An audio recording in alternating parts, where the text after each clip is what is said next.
1 Corinthians 11 இருக்கு இல்லையா? 1 Corinthians 11 பார்த்தீங்கன்னா எப்படி கம்யூனியன் எடுக்கணும் அப்படின்னு சொல்லப்பட்டிருக்கு. உங்களுக்கு உப்புவித்ததை நான் கர்த்தரிடத்தில் பெற்றுக்கொண்டேன், ஒவ்வொரு மாசமும் நீங்க எடுக்கலாம். ஆனா 1 Corinthians 10 எப்படி எடுக்கக்கூடாது அப்படின்னு அங்க சொல்லப்பட்டிருக்கிறது. அப்போ இந்த கம்யூனியன் எடுக்கிறவர்கள் எப்படி எடுக்கக்கூடாதுங்கிறதுக்கு அவர் இன்ட்ரோடக்ஷனை ஏன் சொல்லி இருக்கிறார், அதை ஏன் சொல்லி இருக்கிறார் அப்படின்னு கேட்டா 1 Corinthians 11 அபாத்திரமாய் போஜனமான பண்ணுகிறவர்களில் சிலர் வியாதியஸ்தர்களாயும் ஒரு சிலர் இருக்கிறார்கள்.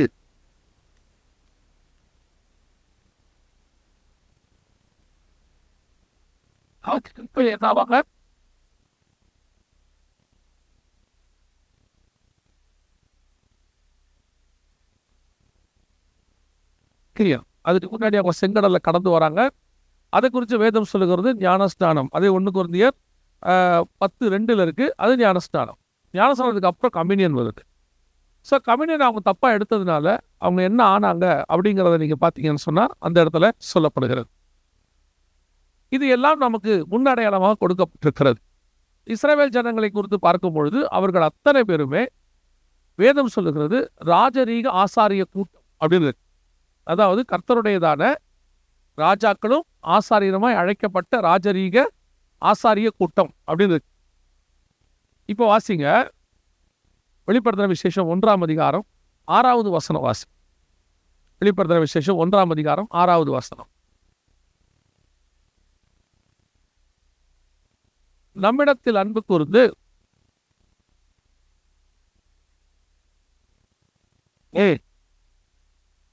நம்முடைய பிதாவாகிய தேவனுக்கு முன்பாக நம்மை ராஜாக்களும்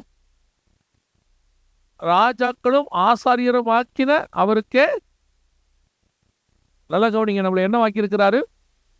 ராஜாக்களும் ஆசாரியரும். இஸ்ரவேல் ஜனங்களை குறித்து சொல்லும் பொழுது அவர்கள் ராஜரீக ஆசாரிய கூட்டம். நம்மளை பற்றி சொல்லும் போது ராஜாக்களும் ஆசாரியரும். அதாவது அவங்க எல்லாருமே ஒரு நிழல், நாம நிஜம், நம்ம தான் தேவனுடையதான ஒரு திட்டம். ஸோ நம்ம அத்தனை பேருமே இங்கே ஊழியக்காரங்க தான். அழைக்கப்பட்டவங்க எல்லாருமே ராஜாக்களும் ஆசாரியருமாய் அழைக்கப்பட்டிருக்கிறோம் அப்படின்னு. அப்போ இந்த ஊழியக்காரர்களாக அழைக்கப்பட்ட இவர்கள் ஒரு பிரயாணப்படுகிறார்கள். ஒரு பிரயாணம், எகிப்திலிருந்து கானான் தேசத்துக்கு பிரயாணப்படுகிறார்கள். அது திருஷ்டாங்கம், அது மாடல். ஒரிஜினல் என்ன? நாம் இந்த உலகத்திலிருந்து பரலோகத்திற்கு பிரயாணப்படுகிறோம். அதான் அங்கே சொல்லப்பட்டிருக்கிறது, பரம கானான் அப்படின்னு சொல்றோம். ஆனால் பிரயாணப்பட்டவர்களில் அநேகரிடத்தில் கர்த்தர் பிரியமாய் இருக்கவில்லை. நம்மை பொறுத்த வரைக்கும் எல்லாரும் பரலோகத்துக்கு போவாங்கிறது தான் நம்மளுடைய பாசிட்டிவ் தாட். நம்மளை பொறுத்த வரைக்கும் நம்முடைய மோட்டிவேஷனல் ஸ்பீச் என்னன்னு கேட்டீங்கன்னா, நம்ம எல்லாருமே பரலோகத்துக்கு போவோம். ஆனால் ஒரு இடத்தில் கூட அப்படி பைபிளில் இல்லை. எல்லாரும் பரலோகத்துக்கு போவோம்னு பைபிள் சொல்லவே இல்லை. சபைக்கு வர எல்லாரும் பரலோகத்துக்கு போவாங்கன்னு இல்லவே இல்லை. நல்லா கவனிச்சு கொள்ளுங்க. அழைக்கப்பட்டவர்கள் அநேகர், தெரிந்து கொள்ளப்பட்டவர்களோ சிலர். சிலராகிய 8 பேர் மாத்திரம் நோவாவுடைய பேழைக்குள் பிரவேசித்தார்கள். இங்கே வசனம் சொல்லுது அநேகரிடத்தில் கர்த்தர் பிரியமாய் இருக்கவில்லை. அப்படின்னா என்ன அர்த்தம்? அழைக்கப்பட்ட அத்தனை பேரும் இருக்கிறாங்க, அத்தனை பேரை பிரயாணப்படுறோம். ஆனால் எத்தனை பேர் போய் சேருவாங்க? அழைக்கப்பட்ட அத்தனை பேரில் எத்தனை பேர் போய் சேருவோம்? சபைக்கு வந்து மெம்பராக இருக்கிற எல்லாரும் பரலோகத்துக்கு போவாங்கன்னு உத்தரவாதம் நீங்களும் கொடுக்க முடியாது, நானும் கொடுக்க முடியாது. இயேசுநாதர்கிட்ட வந்தவன்லையே 12 பேரில் ஒருத்தன் போல, சொல்ல ஒன்று போல. அப்படின்னா யோசிச்சு பாருங்க. இந்த வருகையில் அல்லது பரலோகத்துக்கு போகிற லிஸ்ட்டில் ஊழியக்காரங்க, நம்ம ஊழியக்காரங்களை பற்றி மட்டும் பேசுவோம். ஏன்னா நீ ஊழியக்காரங்க தானே. ஊழியக்காரங்களுக்குலாம் என்ன ஒரு பெருமை இருக்குன்னு கேட்டிங்கன்னா, இவங்க எல்லாம் கண்டிப்பாக பரலோகத்துக்கு போயிடுவாங்கன்னு ஒரு நம்பிக்கையில் உட்காந்துட்டு இருக்காங்க. இதில் பெரிய கொடுமையாக என்னென்னா, இந்த விசுவாசி போத இல்லையோ அது ஊழியக்காரனை போக விடாது. அதை புரிஞ்சுக்கணும் நீங்கள். இஸ்ரவேல் ஜனங்கள் கானானுக்கு போனாங்களோ இல்லையோ மோசையை போக விடாமல் பண்ணிட்டாங்க. அதான் அவங்க பண்ண பெரிய விஷயம். அவங்களால முடிஞ்ச வரைக்கும் ஆரோனையும் போக விடலை, மோசையும் போக விடலை. அப்போ ஊழியக்காரர்களை குறித்து அதே 1 Corinthians 10 சொல்லுது, நிற்கிறேன் என்று சொல்லுகிறவர். அப்படி இருக்க போகிற வசனம் என்ன சொல்லுது பாருங்க.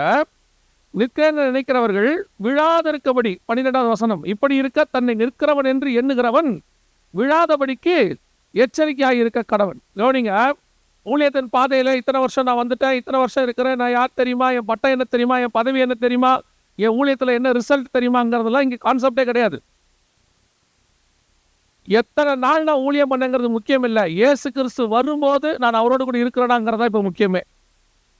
3.5 வருஷம் ஊழியம் பண்ணி கடைசி 3 நாளோ கொஞ்ச நாளோ ஒருத்தர் திருடனா போய் நரகத்துக்கே போயிட்டான், யூதாஸ் காரியத். ஆனால் வாழ்நாளெல்லாம் ஒருத்தர் திருடனா இருந்து கடைசி 6-9 மணி நேரம் சிலுவையில் அவர் கூட தொங்கி அவன் பாரடைஸுக்கு போயிட்டான். யோசித்து பாருங்க, வாழ்நாளெல்லாம் அப்போஸ்தலனா இருந்தவன் கடைசி நாட்களில் திருடனாயிட்டான். அவன் போல வாழ்நாளெல்லாம் திருடனா இருந்தவன் கடைசி நேரத்தில் அக்செப்ட் பண்ணிக்கிட்டான், அவன் போயிட்டான். அப்போ நான் என்ன பண்ணங்கிறத விட அவர் வரும்போது நான் எப்படி இருக்கிறேங்கிறதா இங்கே விஷயமே. அவன் ஊழியக்காரனை குறித்து வேதம் சொல்லுகிறது, நிற்கிறேன் என்று நினைக்கிறவர்கள். இன்னைக்கு அதுதான் இங்கே இருக்கிறதுலே ஒரு பெருமை. என்னன்னா, ஸ்பிரிச்சுவல் பெருமை என்னன்னா, அதெல்லாம் நான் இருக்கேன், நான் பார்த்துக்கிறேன், எனக்கு தெரியும், எனக்கு தெரியாததா, வேதத்தில் எனக்கு தெரியாததா. நமக்கு தான் ரொம்ப தெரியாது, வேதத்தில் நமக்கு தான் ரொம்ப தெரியாது. இதான் பிரச்சனையே. இப்போ நம்ம எல்லாருமே தெரிஞ்சிருச்சு நினச்சிக்கிட்டே இருக்கிறோம். வேதபாரகர் பரிசேயருக்கு எல்லாம் தெரிஞ்சிருச்சு, ஆனால் இயேசுநாதரை மட்டும் தெரியல, அவர் தான் மேசியான்னு அவங்களுக்கு தெரியல. அதே மாதிரி தான் இன்றைக்கும் எது தெரியணுமோ அது தெரியல. இப்போ ஒரு பெரிய கூட்டம் கிளம்பி வருது. உங்களுக்கு தெரியும், நோவா காலத்தில் பேழைக்குள்ளே 8 பேர் மட்டும் போனாங்க.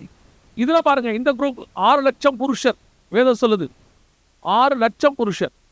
ஆனால் போனவர் 2 பேர் தான் போனான், 2 பேர் தான் உள்ளே போனான். அப்போ கர்த்தருக்கு எண்ணிக்கையை விட அவருக்கு பர்ஃபெக்ஷன் இஸ் இம்பார்ட்டன்ட். அதான் நீங்கள் முக்கியம். சிலர்லாம் சொல்லிட்டு இருக்காங்கல்ல, கர்த்தர் கிருபை உள்ளவருங்க, இத்தனை 1000 பேர் இருக்காங்க, விட்டுருவாரா, இத்தனை லட்சம் சர்ச் இருக்கு, விட்டுருவாரா, அந்த பேச்சே கிடையாது. எத்தனை பேர் இருக்கிறோன்றது முக்கியம் இல்லை, எப்படி இருக்கிறோம் என்பதுதான் இங்கே முக்கியம். அவருக்கு முன்பாக நாம் எப்படி இருக்கிறோம். திருப்பியும் சொல்கிறேன், உங்களுடையதான ஊழியத்தினுடைய அழைப்பையோ அனுபவத்தையோ உங்களுக்கு கிடைச்ச பட்டத்தையோ சுற்றி இருக்கிறவங்க கொஞ்சம் பேர் அடிக்கிற ஜால்ராவையோ வச்சு தயவு செஞ்சு பரலோகத்துக்கு போயிடுவோம் நம்பிடாதீங்க. வசனம் தெளிவாக சொல்லுது, நம்மை நாமே நிதானித்து அறிந்தால் நாம் நியாயம் தீர்க்கப்படும். அப்போ ஒரு பெரிய கூட்டம் புறப்பட்டுச்சு. இவங்களை குறித்து வேதம் சொல்லுது, 5வது வசனம் 1 கொரிந்தியர் 10, அவரிடத்தில் அநேகரிடத்தில் கர்த்தர் பிரியமாக இருக்கவில்லை. என்ன காரணம் சொல்லிட்டு பவுல் சொல்றார். நீங்கள் உடனே ஒரு வார்த்தை நம்ம சொல்லுவோம், அதெல்லாம் பழைய ஏற்பாடுங்கன்றதுக்கு தான் அடுத்த வார்த்தை பவுல் சொல்றாரு, இவைகளெல்லாம் நமக்கு திருஷ்டாங்களாக வைக்கப்பட்டிருக்கிறது. அப்படின்னு அர்த்தம் என்னன்னா, இதெல்லாம் நமக்கு ஒரு மாடலாக, ஒரு முன்மாதிரியாக, நிழல் போல வைக்கப்பட்டிருக்கிறது. இதை பார்த்து இந்த பிரயாணப்பட்டிருக்கிற நாம அது உள்ள போய் பர்ஃபெக்டாக போகணும் அப்படிங்கிறார். நான் இதில் ஒரு 3 கேட்டகரி மக்களாக நான் எடுத்துக்கிறேன். ஏன்னா இந்த பிரயாணப்பட்டவங்கள நிறைய கேட்டகரி இருக்குது. நம்ம ஊழியக்காரங்களுடைய கூட்டம்ன்றதுனால ஒரு 3 கேட்டகரியாக நான் எடுத்துக்கிறேன். இதில் இருக்குது, அவர்களில் ஏன் கர்த்தர் பிரியமாக இருக்கவில்லை, அவர்கள் என்ன செய்தார்கள் அப்படிங்கிறத மட்டும் நாம் இப்போ பார்க்க போகிறோம். 1 கொரிந்தியர் 10ஆம் அதிகாரம் 7வது வசனம் வாசி. 1 கொரிந்தியர் 10ஆம் அதிகாரம் 7வது வசனம். ஜனங்கள் புசிக்கவும் குடிக்கவும் உட்கார்ந்து விளையாட எழுந்திருந்தார்கள் என்று எழுதியிருக்கிறபடி. நல்லா கவனிங்க, இந்த வசனம் சொல்றது புசிக்கவும் குடிக்கவும் உட்கார்ந்து விளையாடவும் எழுந்திருந்தார்கள். யாரை பற்றி இருக்கு? யாத்திராகமத்தின் புஸ்தகம் வாசிங்க. யாத்திராகமத்தின் புஸ்தகம் யாத்திராகமத்தின் புஸ்தகம் 32ஆம் அதிகாரம் 6வது வசனத்தை வாசி. யாத்திராகம் 32:6 வாசி. மறுநாள் அவர்கள் அதிகாலையிலே எழுந்து சர்வாங்க தகன பலிகளிட்டு சமாதான பலிகளை செலுத்தினார்கள். பின்பு ஜனங்கள் புசிக்கவும் குடிக்கவும் உட்கார்ந்து, இந்த 1 கொரிந்தியர் 10:5-6வது வசனம் இருக்கு இல்லையா, அதில் சொல்லப்பட்ட ஜனங்கள் இவங்க தான். யாத்திராகம் 32:6 சொல்லப்பட்டவங்க இவங்க தான். இவங்களை பற்றி வசனம் சொல்லுது, புசிக்கவும் குடிக்கவும் உட்கார்ந்து விளையாடவும் எழுந்திருத்தார்கள். அவர்கள் எப்படி ஆயிட்டாங்களா? விக்கிரகாராதனைக்காரராய் மாறிட்டாங்க அப்படின்னு இருக்கு. இங்கே வசனம் சொல்லுது 32:6 அவர்கள் புசிக்கவும் குடிக்கவும் உட்கார்ந்து விளையாடவும் எழுந்திருச்சார்கள். இந்த ஜனங்கள் தான் அழிக்கப்பட்டார்கள்னு இருக்கு. அழிக்கப்பட்டவங்க லிஸ்ட்டில் ஃபர்ஸ்ட் இவங்க பேர் தான் இருக்கு. ஏன் இவங்க அழிக்கப்பட்டாங்க அப்படின்னு சொன்னால், இந்த ஜனங்கிட்ட இருந்த ஒரு பெரிய பிரச்சனை என்ன அப்படின்னு கேட்டிங்கன்னா, இவர்கள் காணான் நோக்கி பிரயாணப்படுகிறவர்கள். இவங்க போக வேண்டிய டெஸ்டினேஷன் வேற, இவங்க தரிசனம் வேற. ஆனா நடுவில் என்ன பண்ணிட்டாங்க, உட்கார்ந்து புசிக்கவும் குடிக்கவும் உட்கார்ந்து. பிரயாணப்படுகிறவன் என்ன செய்யக்கூடாது? உட்காரக்கூடாது. he want to travel. அவன் போயிட்டே இருக்கணும், மூவபிளா இருக்கணும். இப்ப தரிசனம் மாறிடுச்சு. இப்போ அவங்களுக்கு என்ன வந்துருச்சு? புசிக்கவும் குடிக்கவும். அடுத்து என்ன வந்துருச்சு? விளையாடவும், என்டர்டைன்மெண்ட். இதுதான். ஆனா இவங்க கிட்ட இருந்த இன்னொரு நல்ல குணம் என்ன தெரியுமா? அந்த வசனம் எப்படி ஆரம்பிக்குது பாருங்க. மறுநாள் அவர்கள் அதிகாலையில் எழுந்து சர்வாங்க தகன பலிகளையும் சமாதான பலிகளையும் செய்ய வேண்டியதான சர்ச்சு சர்வீஸ்ல செய்ய வேண்டியதெல்லாம் கரெக்டா செஞ்சுட்டான். அவங்ககிட்ட எந்த பிரச்சனையும் இல்லை. சர்ச்சுக்குள்ள செய்ய வேண்டிய ரிச்சுவல்ஸ் என்ன பண்றாங்க? பர்ஃபெக்ட். ஆராதனை, 2 பாட்டு, ஆவியில நிறையிறது, எல்லாம் பர்ஃபெக்டா இருக்கு. அடுத்து என்னப்பா பண்ணுவேன்? புசிக்கவும் குடிக்கவும் உட்கார்ந்து விளையாடவும் எழுந்திரிக்கும். இதுதான் இன்னைக்கு சபையினுடையதான அடிப்படை நிலைமை. சபை பரலோகத்தை நோக்கி பிரயாணப்பட்டு கொண்டிருக்கிறது. தேவன் சபையை உண்டாக்கின நோக்கம் நடுவில் விளையாடுவதற்கு அல்ல. தேவன் சபையை உண்டாக்கின நோக்கம் நடுவில் நீங்க ரிலாக்ஸ் ஆகிறதுக்கு இல்ல. படுத்திருக்கிற எலியாவை கர்த்தர் சொன்னாரு, எழுந்து பிரயாணப்படு, நீ போக வேண்டிய தூரம் அதிகம். இது இளைப்பாறுகிற இடம் அல்ல. நம்முடைய இளைப்பாறுதல் இனி வருகிறதா இருக்கிறது. வசனம் எல்லாம் நல்லா தெரியும். ஆனா சர்ச் என்டர்டைன்மெண்ட்டுக்குள்ள போய் ரொம்ப நாள் ஆயிடுச்சு. பொழுதுபோக்கு, ஜாலியா இருக்கணும். கேட்டா சொல்றாங்க, சர்ச்சு நல்ல ஜாலியான ஒரு இடங்க. யார் சொன்னது? சர்ச்சு ஜாலியான இடம் இல்லை, சர்ச்சு சந்தோஷமான இடம். சந்தோஷத்துக்கு சொல்லி கொடுக்கிற இடம். நீங்கள் எதிர்பார்க்கிற சந்தோஷம் அல்ல. புசிக்கவும் குடிக்கவும் உட்கார்ந்து. இப்ப சர்ச்சு என்ன நிலைமையில தெரியுமா? ஒரு ப்ரோக்ராம்ஸ்ல பிஸியா இருக்கும். நம்ம எல்லாருமே பயங்கரமான பிஸி. எப்படிப்பட்ட பிஸி? ஒரு வருஷம் முழுக்க ப்ரோக்ராம் இருக்கு. அதுல மெயின் விஷயம் என்ன? ஃபாதர்ஸ் டே இருக்கு, மதர்ஸ் டே இருக்கு இல்லையா, பர்த்டே இருக்கு, மேரேஜ் டே இருக்கு. பைபிள் ஸ்டடி மட்டும் கிடையாது. சர்ச்சில் என்ன கிடையாது? பைபிள் ஸ்டடி கிடையாது. கேட்டு பாருங்க, பைபிள் ஸ்டடி அது யாரும் வரமாட்டாங்க. ஃபாதர்ஸ் டே வைங்க, அத்தனை பேர் வருவான். மதர்ஸ் டே வைங்க, அத்தனை பேர் வந்துடுவான். ஹாப்பி ஃபாதர்ஸ் டே, ஹாப்பி மதர்ஸ் டே. நீ ஃபாதர்ஸ் டே மதர்ஸ் டே கொண்டாடணுமா கொண்டாடக்கூடாதாங்கிறதுல ரெண்டாவது. ஏன் பைபிள் ஸ்டடி இல்லை? ஃபாதர்ஸ் டே மதர்ஸ் டே பரலோகத்துக்கு கூட்டு போகாது. ஆனா பைபிள் ஸ்டடி பரலோகத்துக்கு கூட்டு போகும். பசங்க தானே கூட்டிட்டு போகும். சபை வந்து இன்னைக்கு என்டர்டைன்மெண்ட் பிளேஸ். சபை எப்படி இருக்கு? Entertainment place. நல்லா தெரிஞ்சுக்கொள்ளுங்க. Church is not a entertainment place. It is a transformation place. சபை உன்னை மறுரூபமாக்குற இடம். இயேசுநாதர் என்ன விளையாடினாரு? பவுல் என்ன விளையாடினாரு? அவங்களாம் என்ன விளையாடினாங்க? அவங்களுக்கு தெரியாத ஒரு ஆவிக்குரியதான அறிவு இன்னைக்கு கடைசி கால சர்ச்சுக்கு வந்திருக்குது. அவங்க செய்யாததான காரியங்களாம் இன்னைக்கு பொத்துக்கிட்டு கொட்டுது. கேட்டு பாருங்க.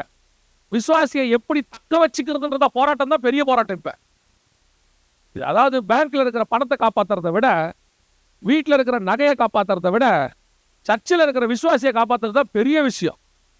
ஏன்னு கேட்டீங்கன்னா, எப்படித்தான் தெரியுதுனே தெரியாது. ஒவ்வொரு சர்ச்சு வாசல்லையும் 4 பேர் வலையோட நிக்கிறான். வெளியே இருந்து வந்தோன்னா அள்ளிட்டு போறதுக்கு. இதான் நீங்க சர்ச்சு நிலைமை. தெரியுமா உங்களுக்கு? சத்தியம் பேசுற சர்ச்சுக்கு ஜனங்க வராது தெரியுமா? சத்தியம் பேசுற பாஸ்டர் ஜனங்களுக்கு என்ன செய்யாது? பிடிக்காது. எப்படியும் சபையில 4 அதிருப்தியாளர்கள்னு கொஞ்சம் பேர் இருப்பாங்க. நீங்க பாருங்க, முந்தியெல்லாம் ஒரு ஊழியக்காரன் ஆகணும்னு சொன்னா, ஒரு ஊழியக்காரர்கிட்ட வந்து நீங்க இருக்கணும். கொஞ்ச நாள் அவர்கிட்ட நின்று படிக்கணும். ஒரு பைபிள் காலேஜுக்கு போகணும். போய் ஏதாவது கொஞ்சம் ஒரு டிகிரி முடிக்கணும். இல்லை அதுக்கு வழி இல்லைன்னா கூட பிரச்சனை இல்லை. ஒரு சர்ச்சில் இருந்து ஒரு 10 வருஷமோ 15 வருஷமோ விசுவாசியாக இருந்து சீஷன் ஆகி அப்புறமா அந்த ஊழியக்காரத்தை கற்றுக்கிட்டு அவர் ஆர்டன் பண்ணி அனுப்புவார். இதான் ஊழியக்காரனாகிறதுக்கான ப்ரொசீஜர். இப்போ அப்படிலாம் இல்லை. எவனையாவது திட்டி பாருங்க. சர்ச்சில் நீங்கள் யாரையாவது திட்டி மட்டும் பாருங்க, அடுத்த 3 வாரத்துக்கு ஃபோன் சுவிட்ச் ஆன் ஆகாது. நீங்கள் கண்டே பிடிக்க முடியாது. 3 வாரம் கழிச்சு ஃபோன் சுவிட்ச் ஆன் ஆகும். பிரதர் என்ன 3 வாரம் ஆளை காணோம்? ஜோமனிட். இப்போ எல்லாருமே சீனாய்மலைக்கு போயிடுறான். இம்மிடியட்டாக கிளம்பி ஜோமனிக்கு போயிருந்தேன். அப்படியா? பிரைஸ்ல என்ன விஷயம் பிரதர்? கர்த்தர் பேசினார். கர்த்தர் இப்போ அவங்ககிட்ட தான் பேசுகிறேன். என்ன என்ன சொன்னார் கர்த்தர்? சர்ச்சை ஆரம்பிக்க சொல்லியிருக்கார். எங்கே ஆரம்பிக்க சொல்லியிருக்காரு? நம்ம சர்ச்சுக்கு ஏற்றாப்புலையா? இங்கேயே வா. யார் வரா? நம்ம சர்ச்சில் இருந்து 10 பேர். கர்த்தர் இப்படி சொல்லுவாரா? நீங்களே சொல்லு. அங்கே தான் ஏற்கனவே சர்ச் இருக்குது, அங்கே தான் விசுவாசி போயிட்டு இருக்குது. இப்போ ஊழியக்காரன் ஆகிறது ரொம்ப ஈஸி. ஒரு காலத்தில் எவாஞ்சலிஸ்ட் ஆகிறது தான் ஈஸி. இப்போ பாஸ்ட் ஆகிறது தான் ரொம்ப ஈஸி. ஏன்னா இந்த பாஸ்ட் ஆகிறவங்களுக்கு ஆர்டினேஷன் பண்ணுறதுக்குன்னு ஒரு உதவக்கார ஒரு கமிட்டி இருக்குது. 500 ரூபா கொடுத்தா பாஸ்டரு, உங்கள் ஊரில் எத்தனை டாலர்னு வரும்னு எனக்கு தெரியாது. இவ்வளோ கொடுத்தா ரெவரண்ட்டு, இவ்வளோ கொடுத்தா பாஸ்டரு, படிக்க வேண்டிய அவசியம் கிடையாது, ஒன்றும் கிடையாது. நீங்கள் போய் பாருங்கள், அது காலேஜே இருக்காது. டோர் டெலிவரி கொடுக்குறாங்க. இப்போ வீட்டுக்கே டோர் டெலிவரி கொரியரில் வந்துடுது சர்டிஃபிகேட்டு. அதுவும் இப்போ நீங்கள் இன்னொன்று ஆப்ஷன் இருக்குது. உங்களுக்கு வாங்கினீங்கன்னா உங்கள் மனைவிக்கு ஃப்ரீ. ஒன்று வாங்கினா ஒன்று ஃப்ரீ, ஒரு ரெவரண்ட் வாங்கினா இன்னொரு ரெவரண்ட் ஃப்ரீ. அதான் இன்றைக்கி நிலைமை.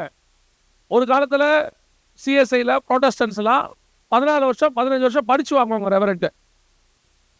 இங்கே அப்படி இல்லை. படிக்க வேண்டாம், ஒன்றும் செய்ய வேண்டாம். பாஸ்டர் திட்டினா போதும் ரெவரண்ட் ஆயிடுறான், உடனே ரெவரண்ட். அப்போ இவன் நடத்துகிற சபை எப்படி இருக்கும் யோசிச்சு பாருங்க. புசிக்கவும் குடிக்கவும் விளையாடுற இடமா தான் இருக்கும். என்டர்டைன்மெண்ட்டில் தான் சர்ச் நடத்துவான். ஏன்னா இவனுக்கு பயம். சத்தியத்தை பேசினா ஜனங்க போயிடுவாங்க.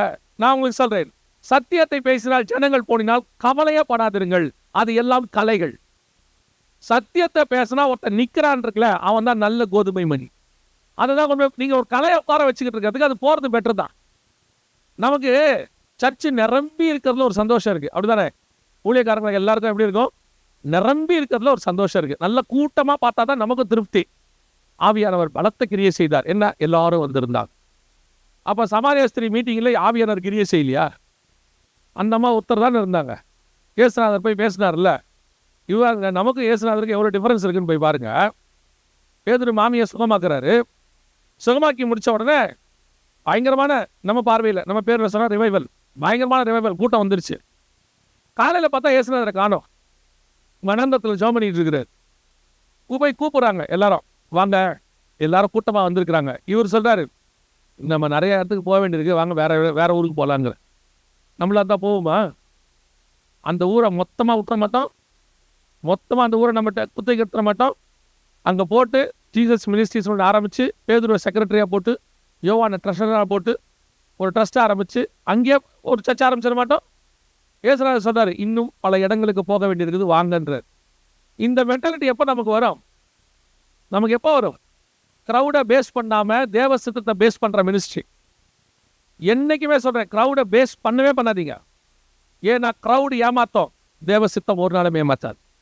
உங்களை அழைத்தவர் உண்மை உள்ளவர். க்ரௌடு தேவை, கர்த்தர் கொடுக்குற க்ரௌடு தேவை.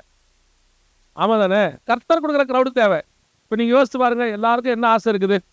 பலூகி பெருகணும், சர்ச்சு நிரம்பி இருக்கணும் ஆத்துமாக்களால்.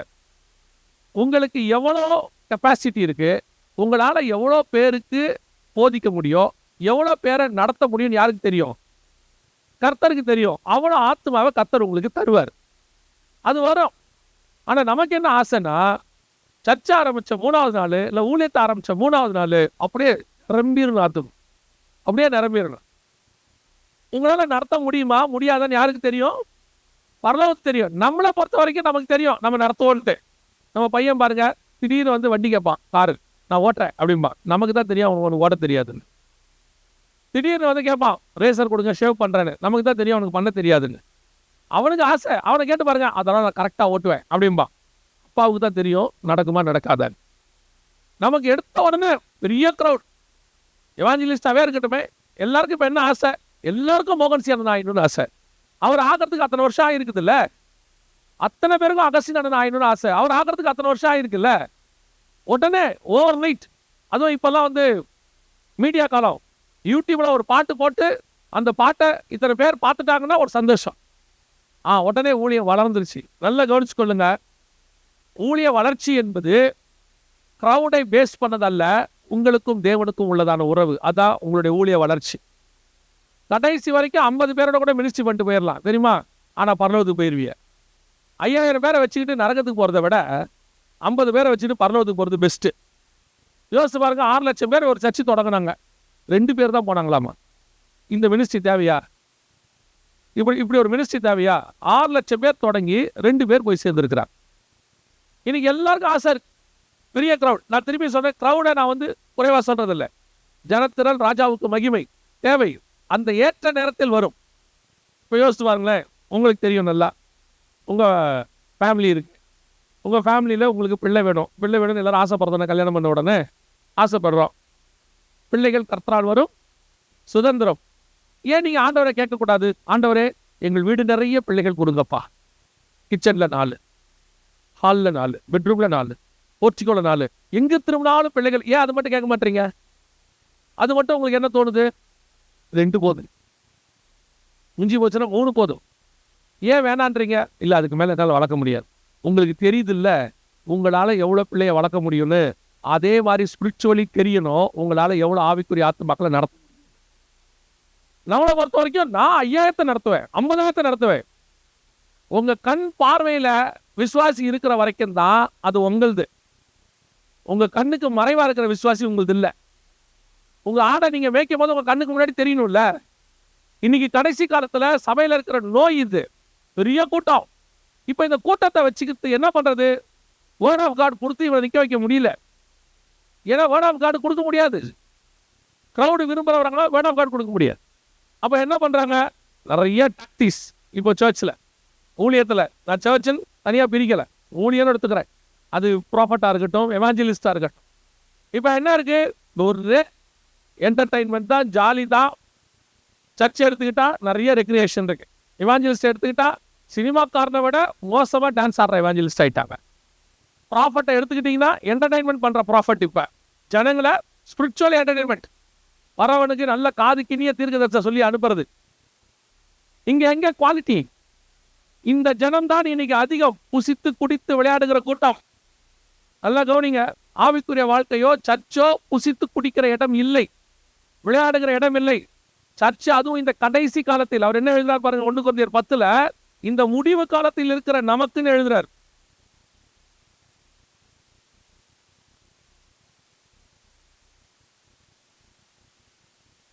ஒன்று கொரிந்தியர் 10 வாசிங்க.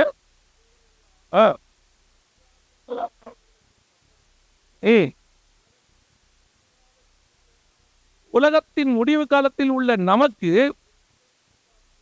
எச்சரிப்பு உண்டாகும்படி எழுதப்பட்டிருக்கிறது. புசித்து குடித்து விளையாடுறவங்களுக்கு எச்சரிப்பு உண்டாகும்படி எழுதப்பட்டிருக்கிறது. திருப்பியும் சொல்றேன், church spiritual place, entertainment place கிடையாது. விசுவாசிய என்டர்டைன் பண்ணி நீங்க தக்க வைக்கணும்னு நினைச்சீங்கன்னா இதை விட பெரிய என்டர்டைன்மெண்ட் பண்ற ஆள் வந்தா அங்க போயிடும். அது சர்ச்சே வேர்ட் ஆஃப் காட்ல தான் நிக்கணும், வேர்ட் ஆஃப் காட்ல தான் கட்டப்படணும், கண்மலை மேல் தான் நிக்கணும். சபைக்குள்ள இருக்கிற விசுவாசி வசனத்தினால் கட்டப்பட்ட விசுவாசியாக இருக்கணும். அந்த விசுவாசி தான் கடைசி வரைக்கும் பரலோகத்துக்கு வந்து சேரும். வசனத்துல சபையை நடத்த முயற்சி பண்ணு, வசனத்தினால அஸ்திவாரம் போடுங்க, காத்துருங்க. ஞாயிற்றுக்கிழமை ஆராதனையா, சனிக்கிழமை காத்துருங்க, வேர்ட் ஆஃப் காட் வாங்கி கொடுங்க. இன்னைக்கு என்ன சொல்றோம் ஊழியக்காரங்க எல்லாரும்? நம்ம எல்லாம் சொல்ற வார்த்தை என்ன? அது விசுவாசி இப்பெல்லாம் வசனம் கேட்கறதே இல்லைங்க. யார் சொன்னது? யார் சொன்னது? இயேசு கிறிஸ்து ஏறக்குறைய 430 வருஷம் கழிச்சு பிரசங்கம் பண்ண வராரு. மல்கியாவிலிருந்து மத்தேயு வரைக்கும் 430 வருஷம் கழிச்சு வராரு. மத்தேயு சொல்லுது 4ஆம் அதிகாரத்துல. அவர் பிரசங்கம் பண்ணி முடிச்ச உடனே பிரசங்கம் பண்ணி முடிக்கிறார். கடைசி 2 வசனம் 4ஆம் அதிகாரம் மத்தேயு எழுதின சுவிசேஷம் வாசிங்க பார்ப்போம். 4ஆம் அதிகாரம் மத்தேயு எழுதின சுவிசேஷம் கடைசி 2 வசனம். அவருடைய கீர்த்தி சீரியானா எங்க தெரியுமா? பக்கத்து நாடு. போதுமா? அவருடைய கீர்த்தி சீரியா எங்கும் பக்கத்து நாட்டுக்கு பிரசித்தமாயிற்று. அடுத்த வசனம் கலிலேயாவிலும் தெக்கப்போலியிலும் எருசலேமிலும் யூதேயாவிலும் யோர்தானுக்கு அப்புறத்திலும் இருந்து திரளான ஜனங்கள் வந்து, யோசித்து பாருங்க, no WhatsApp, no YouTube, no Facebook, no எக்ஸ்தலம், எந்த விளம்பரம் கிடையாது, ஒண்ணுமே கிடையாது. 430 வருஷம் கழிச்சு ஒருத்தர் வந்து பிரசங்கம் பண்றாரு. அவர் அதுக்கு முன்னாடி எந்த பிரசங்கத்தையும் பண்ணல. அதான் ஃபர்ஸ்ட் பிரசங்கம். மனம் திரும்புங்கள் பரலோக ராஜ்யம் சமமாய் இருக்கிறது. ஃபர்ஸ்ட் பிரசங்கம் 430 வருஷம் கழிச்சு பண்றாரு. அவருடைய ஊழியத்தினுடைய ஃபர்ஸ்ட் விஷயமே வசனம் சொல்லுது, நார்த்ல சீரியால இருந்து இந்த பக்கம் ஜோர்டான் வரைக்கும் எல்லா பக்கமும் ஒரு கீர்த்தி பிரசித்தமாயிற்று. எப்படியா பிரசித்தமாயிற்று? எதை வச்சு பிரசித்தமாயிற்று? கர்த்தருடைய வார்த்தையை வைத்து. அற்புத அடையாளங்கள்லாம் எதுக்கு தெரியுமா? மார்க் 16 சொல்லுது, அற்புதங்களினாலும் அடையாளங்களினாலும் அவங்களுடைய வார்த்தையை அவர் உறுதிப்படுத்தினார். Word of God. திருப்பியும் சொல்றேன், வேர்ட் ஆஃப் காடுக்கு இம்பார்ட்டன்ஸ் கொடுங்க. அதுதான் உங்கள் பிரயாணத்தில் கடைசி வரைக்கும் கொண்டு போய் சேர்க்கும். இந்த சைட்ல இருக்கிற விஷயத்தை யூஸ் பண்ணாதீங்க.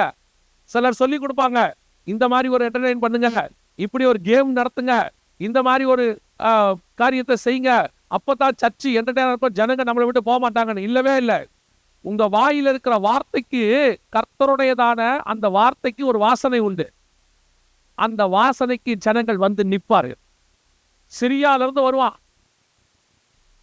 யோர்டான்ல இருந்து வருவான், எல்லா பக்கத்துல இருந்து வருவாங்க வார்த்தைக்கு. நீங்க ஜனங்க கேட்கலன்னு சொல்லாதீங்க. 430 வருஷமா ஜனங்க வந்து வசனம் கேட்காம தான் இருந்தாங்க. எப்படி வந்தாங்க? இயேசுநாதருடைய இதே இஸ்ரவேல் ஜனங்க தான் 2000 வருஷத்துக்கு முன்னாடி இதே இயேசு கிறிஸ்து மலையில பேசும்போது மோசேயை பார்த்து சொன்னாங்க, கர்த்தர் மோசே பேசட்டும், கர்த்தர் பேச வேண்டாம்னு சொன்னாங்க. அதே ஜனங்க தான் இப்ப இயேசுவை பார்த்து சொல்றாங்க, இன்னும் கொஞ்சம் பேசுங்கன்னு சொன்னாங்க. அதே இஸ்ரவேல் ஜனங்களுடைய சந்ததி தான் பேசுற. அதே இயேசு கிறிஸ்து தான். நாம என்ன பேசுறோமோ, நாம எப்படி கொடுக்குறோமோ அதன் அடிப்படையில தான் ஜனங்க இருப்பாங்க. ஜனங்க அப்படித்தான் இருப்பாங்க. ஜனங்க சர்ச்சுக்குள்ள, சபைங்கிறது என்ன நல்லா தெரிஞ்சுக்கொள்ளுங்க. சபை என்பது எப்படிப்பட்ட இடம் அப்படின்னு கேட்டீங்கன்னா, இது வந்து பாவிகள் நிறைஞ்சிருக்கிற இடம். அதான் சர்ச். நாம என்ன நினைக்கிறோம்னா, சபை பரிசுத்தமான இடம் நினைக்கிறோம். நோ, பாவியை பரிசுத்தமாக்குற இடம் தான் சர்ச். எதுக்கு பரிசுத்தமாக்குறோம்? பரலோகத்துக்கு கொண்டு போறதுக்கு பரிசுத்தமாக்குறோம். இது ஒரு மெக்கானிக் ஷாப் மாதிரி, இது ஒரு ஹாஸ்பிட்டல் மாதிரி உருவாக்குற இடம். ஒரு பாவியை கொண்டு வந்து கர்த்தர் நம்மகிட்ட கொடுக்குறாரு. எது கொடுக்குறாருன்னா, இவனை ரெடி பண்ணி பரலோகத்துக்கு அனுப்புன்னு. நாம என்ன சொல்றோம்னா, நல்ல விசுவாசிலாம் இருக்கு, அது என்னங்க அந்த சர்ச்சில் அவர் பாவி, அவருக்கெல்லாம் இம்பார்ட்டன்ஸ் கொடுக்குறாங்க. சபையில் போய் பாவி தான் இருப்பான், வேறு யார் இருப்பான்னு நினைக்கிறீங்க? நீங்கள் ஒரு மெக்கானிக் ஷாப் போயிட்டு சொல்கிறது எப்படி இருக்குன்னு கேட்டிங்கன்னா, என்ன இந்த மெக்கானிக் ஷாப்பில் வண்டியெல்லாம் ரிப்பேர் ஆகி கிடக்கு. இப்போ இந்த மெக்கானிக் ஷாப்பில் வண்டி எப்படி இருக்கும்? ஹாஸ்பிட்டலுக்குள்ளே போயிட்டு நீங்கள் சொல்கிறது எப்படி இருக்குன்னா, என்ன ஒரே பேஷண்ட்டாக இருக்கிறாங்க. பின்ன ஹாஸ்பிட்டலில் யார் இருப்பா? பேஷண்ட் தானே இருப்பா. அதே மாதிரி தான் சர்ச்சுக்குள்ளே பாவி தான் இருப்பான். இந்த பாவியை விசுவாசியாக்கி, விசுவாசிய சீஷனாக்கி, சீஷனை ஊழியக்காரனாக்கி அவனை வெளியே அனுப்புறதா சர்ச்சோடைய வேலை. அப்போ சர்ச்சுங்கிறது அப்படிப்பட்ட ஆட்கள் வந்து இருப்பாங்க. அவனை உருவாக்குற வேர்ட் ஆஃப் காடை கர்த்தர் நம்ம கிட்ட வந்து கொடுத்து, இன்னைக்கு நாம யாருன்னு சொல்லிட்டு இருக்கோம்? விசுவாசியை குறை சொல்லிட்டு. அவங்க என்னங்க கேட்க மாட்டாங்க, மண்ணு மாதிரி. ஆமா, மண்ணு மாதிரி தான் இருப்பான். அந்த மண்ணை உருவாக்கி ஜீவ சுவாசத்தை ஊதுற வேலையை கர்த்தர் நம்ம கிட்ட வச்சு. அப்ப சர்ச்சுக்குள்ள வரவன் எல்லாம் அப்படிதான் இருப்பாங்க. ஒரு கொஞ்சம் பாவி இருப்பான், அரை பாவி இருப்பான், முக்கா பாவி இருப்பான், முழு பாவி இருப்பான், பின்மாற்றம் அடைஞ்சவங்க இருப்பாங்க. பைபிள் என்ன சொல்லுது பாருங்களேன். எசேக்கியேல் புஸ்தகம் 34ஆம் அதிகாரம். இது இருக்குமான்னு உங்களுக்கு தெரியல, உங்களுக்கே தெரியாது. ஒருவேளை இந்த வசனத்தை இப்ப நீங்க வாசிச்சு பாருங்க. 34ஆம் அதிகாரம் எசேக்கியேல் புஸ்தகம் 5வது வசனம் வாசிங்க.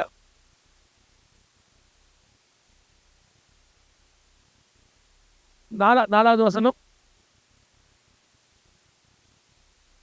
நல்லா கவனிங்க.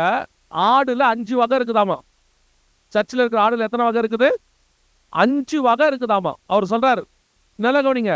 இன்னைக்கு இருக்கிற எல்லா சர்ச்சிலும் இந்த 5 வகை இருக்கும்.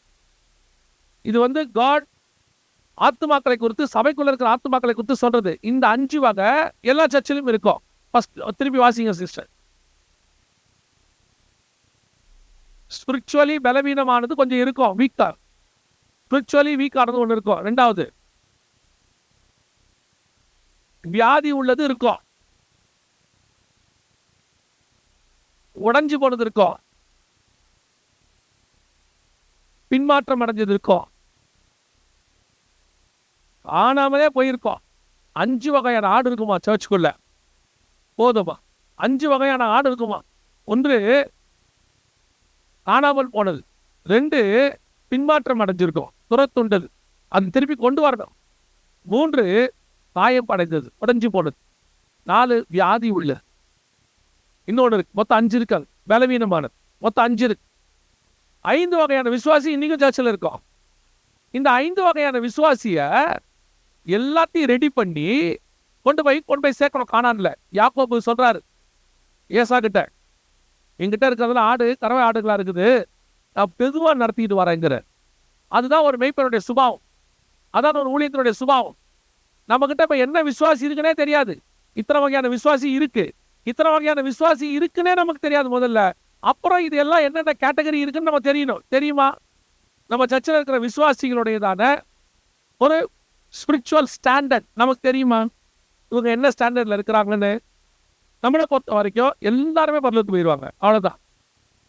ஒரு ஸ்கூலுக்கு திடீர்னு இன்ஸ்பெக்ஷன் வருவார், எஜுகேஷன் ஆஃபீஸர் வருவார். அவர் வந்தோடனே என்ன பண்ணுவார் கேட்டிங்கன்னா, இந்த கிளாஸில் இருக்கிற இந்த கிளாஸ் டீச்சரை கேட்பார், பசங்களாம் எப்படி படிக்கிறாங்க, என்ன பண்ணுறாங்க. உடனே அவங்க என்ன பண்ணுவாங்கன்னா, அந்த கிளாஸில் இருக்கிற பசங்களுடைய ரிப்போர்ட் ஒன்று கொடுப்பாங்க. இவங்கெல்லாம் நல்ல மார்க் எடுக்கிறவங்க, இவங்கெல்லாம் கொஞ்சம் ஆவரேஜ் ஸ்டூடெண்ட்டு, இவங்க கொஞ்சம் இப்போ ரெடி பண்ணுற ஃபெயில் ஆகிற நிலைமையில் இருக்காங்கன்னா அவங்க தெரியும், ரிப்போர்ட் தெரியும். ஒரு ஹாஸ்பிட்டலுக்கு போங்க, ஒரு வார்டில் போய் பாருங்கள், ஒரு நர்ஸுக்கு அங்கே இருக்கக்கூடியதான அந்த வார்டில் இருக்கக்கூடிய பேஷண்ட்ஸோடைய மெடிக்கல் கண்டிஷன் தெரியும். இது இன்னைக்கு டிஸ்சார்ஜ் ஆகிடுவார், இது ஆப்ரேஷனுக்காக இருக்காங்க, இவங்க இன்னைக்கு வந்து கொஞ்சம் கஷ்டமான நிலைமை தான், அவங்களுக்கு தெரியும். அதே மாதிரி தான் ஒவ்வொரு ஊழியக்காரனுக்கும் சர்ச்சில் உள்ள ஆத்துமாக்களுடைய நிலைமை தெரியணும். இயேசுநாதர் வரும்போது இந்த கொஸ்டின் பண்ணுவார் கண்டிப்பா. உன்னை நம்பி 100 கொடுத்தனே எங்கன்னு கேட்பாரு. அப்போ நாம என்ன பதில் சொல்லுவோம்? இப்போ எனக்கு டீச்சிங் மினிஸ்ட்ரின்னு வச்சுக்கோங்க. இப்போ எனக்கு இந்த இடத்துக்கு அனுப்புகிறார் ஆண்டவர். இங்கே வரும்போது உங்ககிட்ட இவ்வளோ பேர் உட்காந்துருக்கீங்க. இப்போ நான் உங்ககிட்ட வந்து அதுவும் கனடாவில் இப்படி வரும்போது எவ்வளோ நான் என்ன பண்ணணும்? உங்கள் எல்லாரையும் அன்பாக பேசி உங்ககிட்ட இருக்கும்போது 4 தீர்க்க தரிசனம் சொல்லி, இங்கே ஒரு சகோதரன் உண்டு, கர்த்தர் சொல்லுகிறார் ஒரு கண்ணீரை துடைப்பேன். அடுத்த வருடம் இந்நேரம் ஆண்டவர் உன்னை ஆசீர்வச்சிருப்பார்.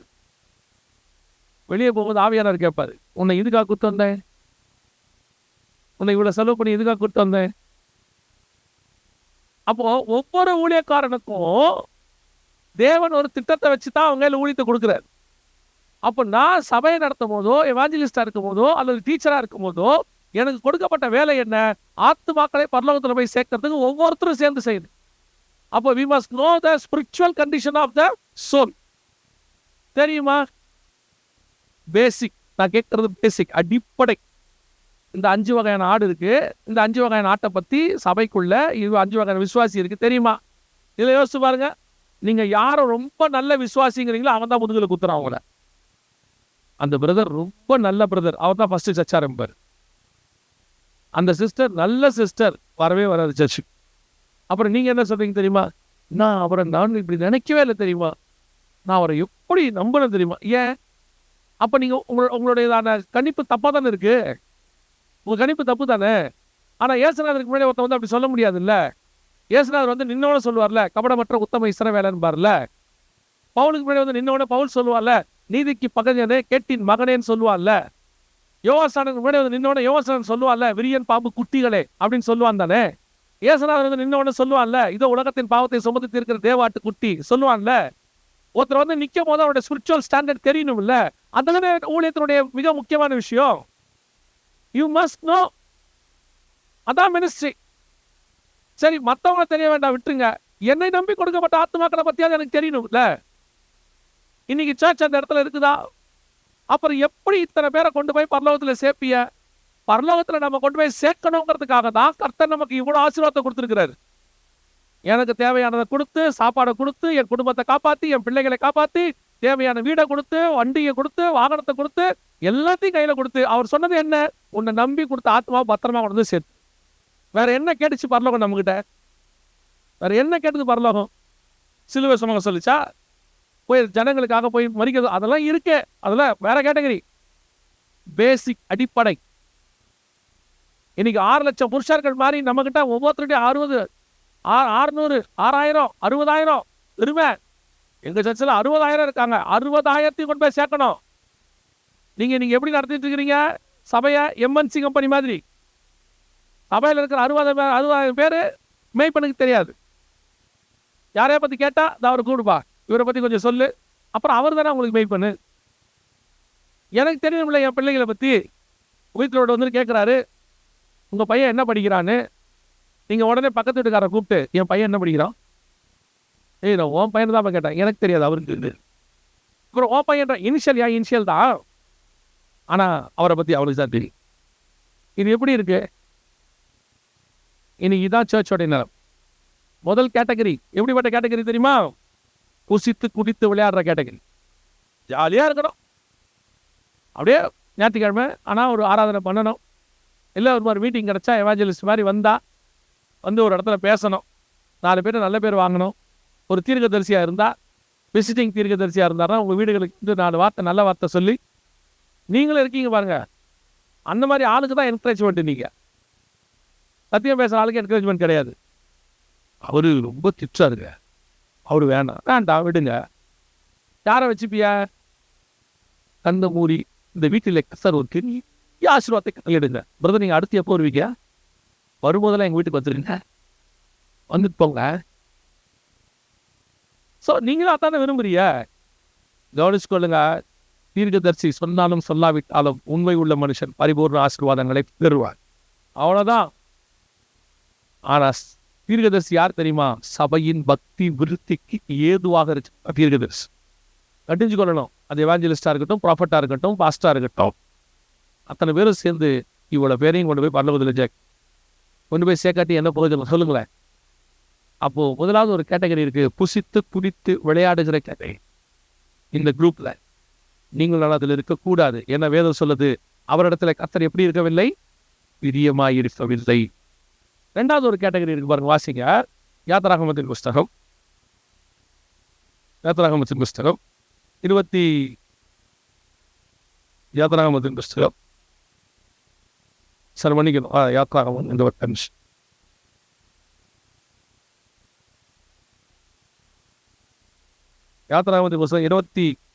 அதிகாரம் 2வது வசனம் வாசி. 24:2.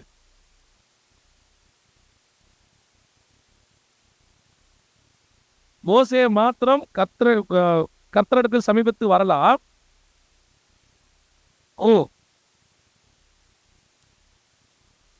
நல்லா கவனிங்க. 24ஆம் அதிகாரம் 1ஆம் வசனத்துல 1வது வசனத்துல, பின்பு அவர் மோசேயை நோக்கி, நீயும் ஆரோனும் நாதாவும் அபியும் இஸ்ரவேலின் மூப்பரில் 70 பேரும் கர்த்தரிடத்தில் ஏறி வந்து தூரத்தில் பணிந்து கொள்ளுங்கள். எல்லாமே என்ன செய்யுங்க? ஒரு 70 பேர் பிளஸ் ஆரோன் நாதாப் அபியும் எல்லாரும் என்ன பண்ணுங்க? மேலே வாங்க, என்னை பணிஞ்சு கொள்ளுங்க சொல்லிட்டாரு. சொல்லிட்டு அடுத்து சொல்றாரு, மோசே மாத்திரம் கிட்டே வரலாம், ஜனங்கள் வரக்கூடாது. இந்த 70 பேர் வரக்கூடாது. இந்த ஆரோன் நாதாப் அபியுலாம் வரக்கூடாதுப்பா அப்படிங்கிறார். இதில் பெரிய ஆச்சரியம் என்ன தெரியுங்களா? இந்த 6 லட்சம் பேர் இருந்தால புருஷர் கீழே, அவங்களிருந்து இவனை டிஃபரன்ஷியேட் பண்ணியிருக்கிறார், செலக்ட் பண்ணியிருக்கிறார். 70 பேரை அவருடைய ஊழியத்துக்குன்னு செலக்ட் பண்ணியிருக்கிறார். செலக்ட் பண்ணி இவர் தான் மேலே வர சொல்கிறார். மேலே வர சொன்னது ஒரு சர்டன் லிமிட்டுக்கு வந்த பிறகு சொல்கிறாரு, இந்த பயனுள்ள அதுக்கு மேலே வர வேணாம், அங்கேயே இருக்க சொல்லு, நீ மட்டும் வாங்குறாரு மோசே கிட்ட. ஏன் இப்படி? இவர் தானே வர சொன்னார், இவர் தானே அழைச்சாரு, இவர் தானே தரிசனம் கொடுத்தாரு, இவர் தானே அவங்கள மேலே வான்னு சொன்னார். இன்னைக்கு இந்த கேட்டகரி 2வது ஊழியக்காரர்கள், அழைப்பு பெற்றவர்கள், விசுவாசி ஊழிய அழைப்பு உள்ள விசுவாசி இருக்கு. அதில் ஸ்பெஷல் காலிங், பாஸ்டராகவோ எவாஞ்சலிஸ்டாகவோ இந்த 5 வகையான ஊழியத்தில் ஸ்பெஷல் காலிங் வர சொன்னார் ஆண்டவர். வந்துட்டோம். இதில் ஒரு பெரிய விஷயம் என்ன தெரியுமா? வாசிங்க 10வது வசனம் வாசிங்க. 24:10.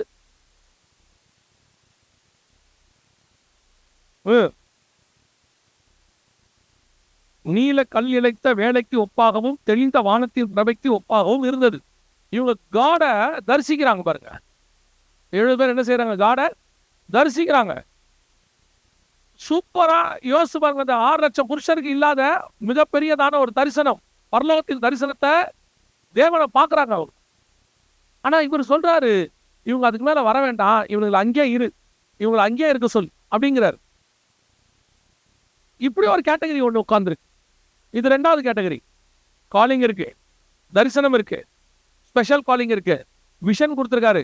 சொல்றாங்க, கர்த்தர் என் கூட பேசினாரு, கர்த்தர் எனக்கு தரிசனமானாரு, ஒரு நாள் கர்த்தர் என்ன பரலோகத்துக்கு கூட்டு போனாரு, என்ன வேணாலும் இருக்கட்டும், அது என்ன வேணாலும் இருக்கட்டும். அவங்க சொல்றாங்க, ஊழியத்தின் ஆரம்பத்துக்கு வரும்போது ஆரம்பத்தில் கர்த்தர் என்ன இப்படியெல்லாம் சொல்லி கூப்பிட்டாரு. உண்மை, யாரும் இங்கே பொய்யினே சொல்லலை, உண்மை. கர்த்தரை அழைக்கும் பொழுது எனக்கு ஒரு வசனத்தை கொடுத்து, எனக்கு தரிசனத்தை காட்டி, எனக்கு ஒரு விஷனை காட்டி அதற்கு கூப்பிட்டு வந்தார். Praise the Lord. நம்புறோம். ஓகே, ரைட், மாற்று கருத்தே இல்லை. கர்த்தர் உங்களை அழைச்ச விதத்தில் யாரும் குறை சொல்லவே முடியாது. குறை சொல்ற அதிகாரம் யாருக்கு கிடையவும் கிடையாது. நீங்க தேவனை கூட தரிசிச்சிருப்பீங்க, இல்லைன்னு சொல்லலை. ஆனா இந்த ஊழியக்காரனை, அவரு இவ்வளவு தரிசனம் கொடுத்த ஒரு ஊழியக்காரனை பார்த்து ஆண்டவர் சொல்றாரு, 2வது வசனம், மோசே மாத்திரம் கர்த்தரிடத்தில் சமீபத்து வரலாம், அவர்கள் சமீபத்து வரலாகாது, வரக்கூடாதுங்கிறது. இதுல ஏன்னு காரணமே இல்லைங்க. இந்த அதிகாரத்தை நீங்க வாசிச்சீங்கன்னா ஏன்னு காரணமே இல்லை. நான் இந்த அதிகாரத்தை வாசிக்கும் போது ஏன் இவங்களை வர வேணாம்னு சொல்லிட்டாரு? இவர் தானே ஏறி வர சொன்னாரு. ஏன் இவங்க அந்த 60 லட்சம் 6 லட்சம் புருஷர்ல இவங்க ஸ்பெஷல் டிஃபரன்ஷியேட் பண்ணிட்டார். ஆனால் மோசே போகிற இடத்துக்கு வரக்கூடாதுன்னு சொல்லிட்டார். ஏன் அதுக்கப்புறம் இங்கே வரக்கூடாதுன்னு சொல்லிட்டாரு அப்படின்னு வாசிக்கும் போது ஆவியானவர் அந்த வசனத்தை காட்டி இதுதான் அது காரணம்னு வாசிங்க. அதே 24ஆம் அதிகாரம் 11வது வசன வாசி.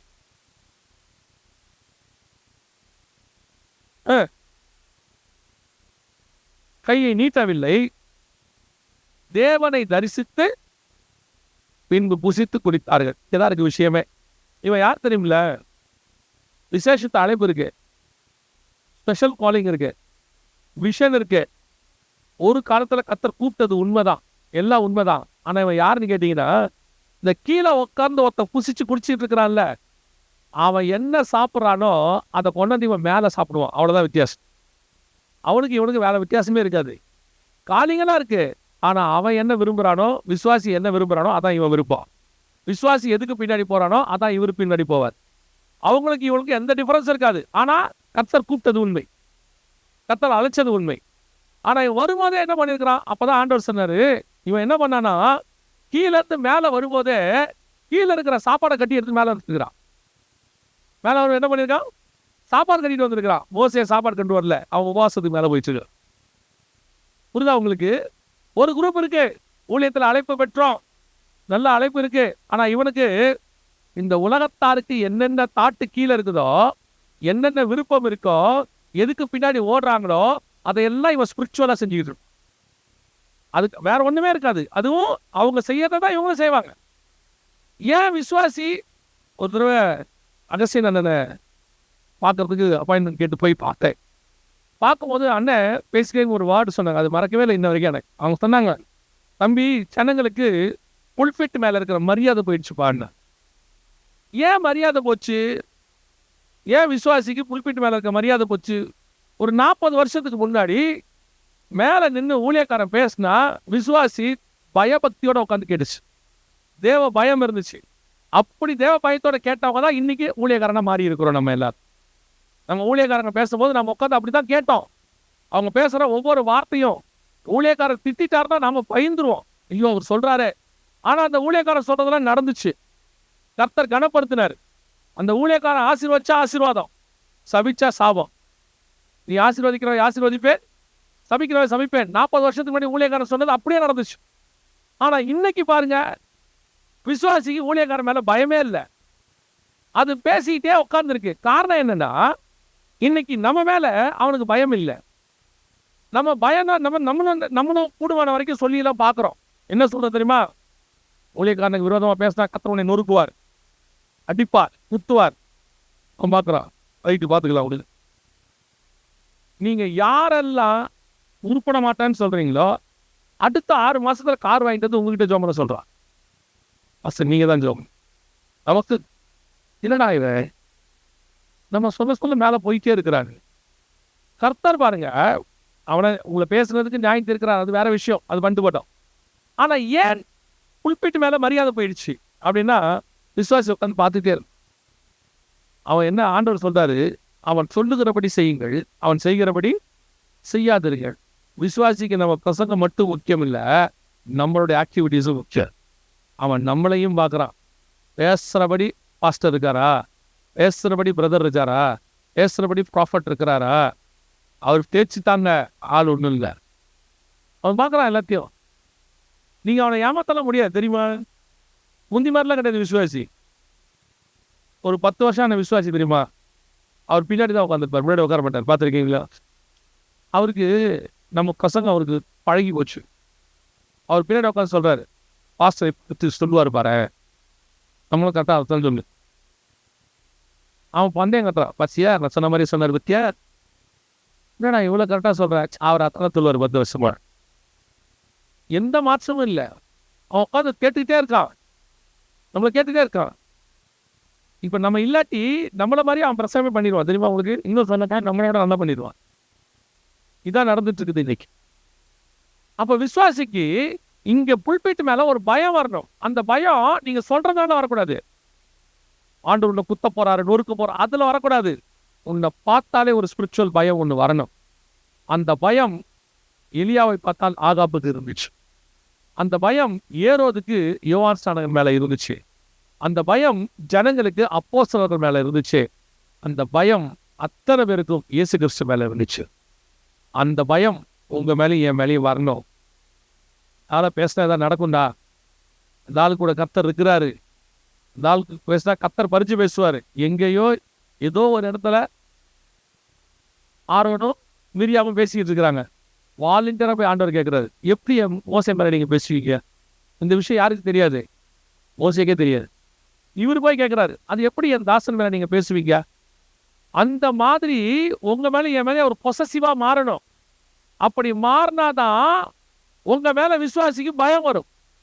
15ஆம் அதிகாரம் யாத்திராமத்தில் சொல்லுவாரு, நீ வா, உன் மேல ஜனங்களுக்கு பயம் வர்ற மாதிரி பண்றேன் வா, மலை மேல ஏறி வா, நான் அப்படியே மேகத்துல மூடுறேன், அந்த காட்சி பயங்கரமா இருக்கும். ஜனங்கள் மோசேக்கு செவி கொடுத்தார். அதுதான் உங்களை என்னையும் பரலோகம் நடத்துற விதம். இன்னைக்கு நம்ம மேல விசுவாசி இருக்கா? நம்மளே எப்படி ஆயிட்டோம் விசுவாசி? இது மாடர்ன் ஏஜ். சொல்றான், என்ன ஏஜ்? Modern age. விசுவாசி எல்லாம் மதிக்காது, மதிக்கும். யோசிச்சு பாருங்க, பரலோகத்துக்குள்ள இயேசுநாதர் நுழைகிறார். நுழையும் பொழுது வசனம் சொல்லுது, 24 மூப்பர்களும் 4 ஜீவன்களும் முகங்குப்புற விழுந்து அவர் என்ன செய்யறாங்க? தொழுது கொண்டார்கள். ஸ்தேவான் உள்ள நுழைகிறார். 7ஆம் அதிகாரம் அப்போஸ்தலர்படிகள்ல இயேசு கிறிஸ்து எழுந்து நின்று வரவேற்றார். பிதாவின் வலது பார்சத்துல உட்கார்ந்து இருக்கிற இயேசு ஸ்தேவான் நுழைவது என்ன பண்ணாரா? எழுந்திருச்சு நின்றாருன்னு இருக்க. அப்ப இயேசு கிறிஸ்துவுக்கு பரலோகத்துல அவங்க ஒரு கணம் கொடுக்குறாங்க. இயேசு கிறிஸ்து நாம போகும்போது கணம் கொடுக்குற. அப்ப ஏன் உங்க மேல பயம் வராதுன்னு நினைக்கிறீங்க? அப்ப நீங்களும் நானும் மேல வந்துட்டோம். கொஞ்சம் ஆண்டவர் பிரிச்சுட்டாரு, ஒரு ஊழியம் கொடுத்துட்டாரு, ஜனங்களை விட்டு வேறுபடுத்திட்டாரு. ஆனால் உங்களை என்னையும் ஜனங்க பார்த்துட்டே இருக்காங்க. அவன் என்ன சொல்லுவான் தெரியுமா? பாரு, நம்ம இங்க சாப்பிட்டுக்கிட்டு இருக்கோம், அந்த மேல சாப்பிட்டு. இப்ப நாம என்ன பண்றோம்? அதே தான் அவரும் பண்ணிட்டு இருக்கு. நாம என்ன கடன் வாங்கியிருக்கோம், அவரும் அதே தான் கடன் வாங்கியிருக்கு. நம்ம பையன் என்ன பிரச்சனை, அவர் பையனுக்கும் அதே தான் பிரச்சனை. என்ன நமக்கு அவருக்கு வித்தியாசம் இருக்கு? அவரு ஆரோன் நாதாப் அபிகு, நாம இங்க 6 லட்சம் புருஷர். மற்றபடி நமக்கு அவருக்கும் ஒன்றும் பெரிய டிஃபரன்ஸ்ல இருக்கு. உடனே நான் யார் தெரியுமா? 30 வருஷத்துக்கு முன்னாடி கர்த்தரை நினைச்சாரு. அவன் சொன்னான், யார் சொன்னா இல்லைன்னு. நான் ஆண்டவரே ஒரு நாள் பார்த்தேன், யார் சொன்னா இல்லைன்னு. சார், இப்ப நீங்க என்ன சாப்பிட்டுக்கிட்டு இருக்கீங்க உட்காந்து? நீங்க பார்த்ததெல்லாம் இருக்கட்டும், இன்னைக்கு உங்கள் ஊழியம் என்ன? இன்னைக்கு உங்களோட இருக்கிற தேவனுடைய தொடர்பு என்ன? உங்களுக்கும் தேவனுக்கும் இப்ப இருக்கிறதான கண்டிஷன் என்ன? இருக்கிற சாப்பாட்டை மேல கொண்டு போய் உட்கார வச்சுக்கிட்டு உலகத்தானுக்கு என்னென்ன ஆசை இருக்குதோ, உலகத்தான் எதுக்கு கஷ்டப்படுறானோ, எதுக்கு போராடுறோமோ, அதே தான் செஞ்சுட்டு இருக்கோம். நான் சொன்னது நீங்க தப்பா எடுத்துக்கலாம், எடுத்துக்காமையும் போலாம், உங்க இஷ்டம். ஆனா வசனத்தின் படி இருக்கு. இன்னைக்கு நாம ஒரு காலத்துல எதெல்லாம் வைராகியமா இருந்தோமோ, கல்யாணமாகி பசங்க வந்த உடனே அந்த வைராகியத்தை அப்படியே பசங்கிட்ட தொலைச்சவங்க நம்ம எல்லாரும். தெரியுமா உங்களுக்கு? ஆபிரகாமுக்கு முதல் சோதனை என்னன்னு கேட்டீங்கன்னா, உன் தேசத்தையும் உன் இனத்தையும் உன் தகப்பன் வீட்டையும் விட்டுவா. ஆதியாகமம் 12:1-2 இருக்கு, விட்டுவா. கடைசி சோதனை என்ன தெரியுமா? ஃபைனல் கடைசி சோதனை 22ஆம் அதிகாரம் ஆதியாகமத்துல சொல்லுவார் 1-2ல, கர்த்தர் அவனை சோதித்தார். என்ன சொன்னார் தெரியுமா? பையனை கொண்டு எனக்கு பலி விடு. ஏன் இந்த பலி? ஒரு நாள் எனக்காக அப்பா அம்மா விட்டுட்டு வந்திய ஆபிரகாம், இனி எனக்காக பையனை விடுவியா? 75 வயசுல விட்டிய 150 வயசுல விடுவியா? இதான் கொஸ்டின். 150 இருக்காது, 115 வயசு இருக்கும் வச்சுக்கோங்களேன். விடுவியா? இதான் கொஸ்டின். ஆபிரகாம் எவ்வளவு அழகா இருக்கும் தெரியுமா? 22ஆம் அதிகாரம் 3ஆம் வசனம் அழகா இருக்கும். ஆபிரகாம் அதிகாலையில் எழுத்து.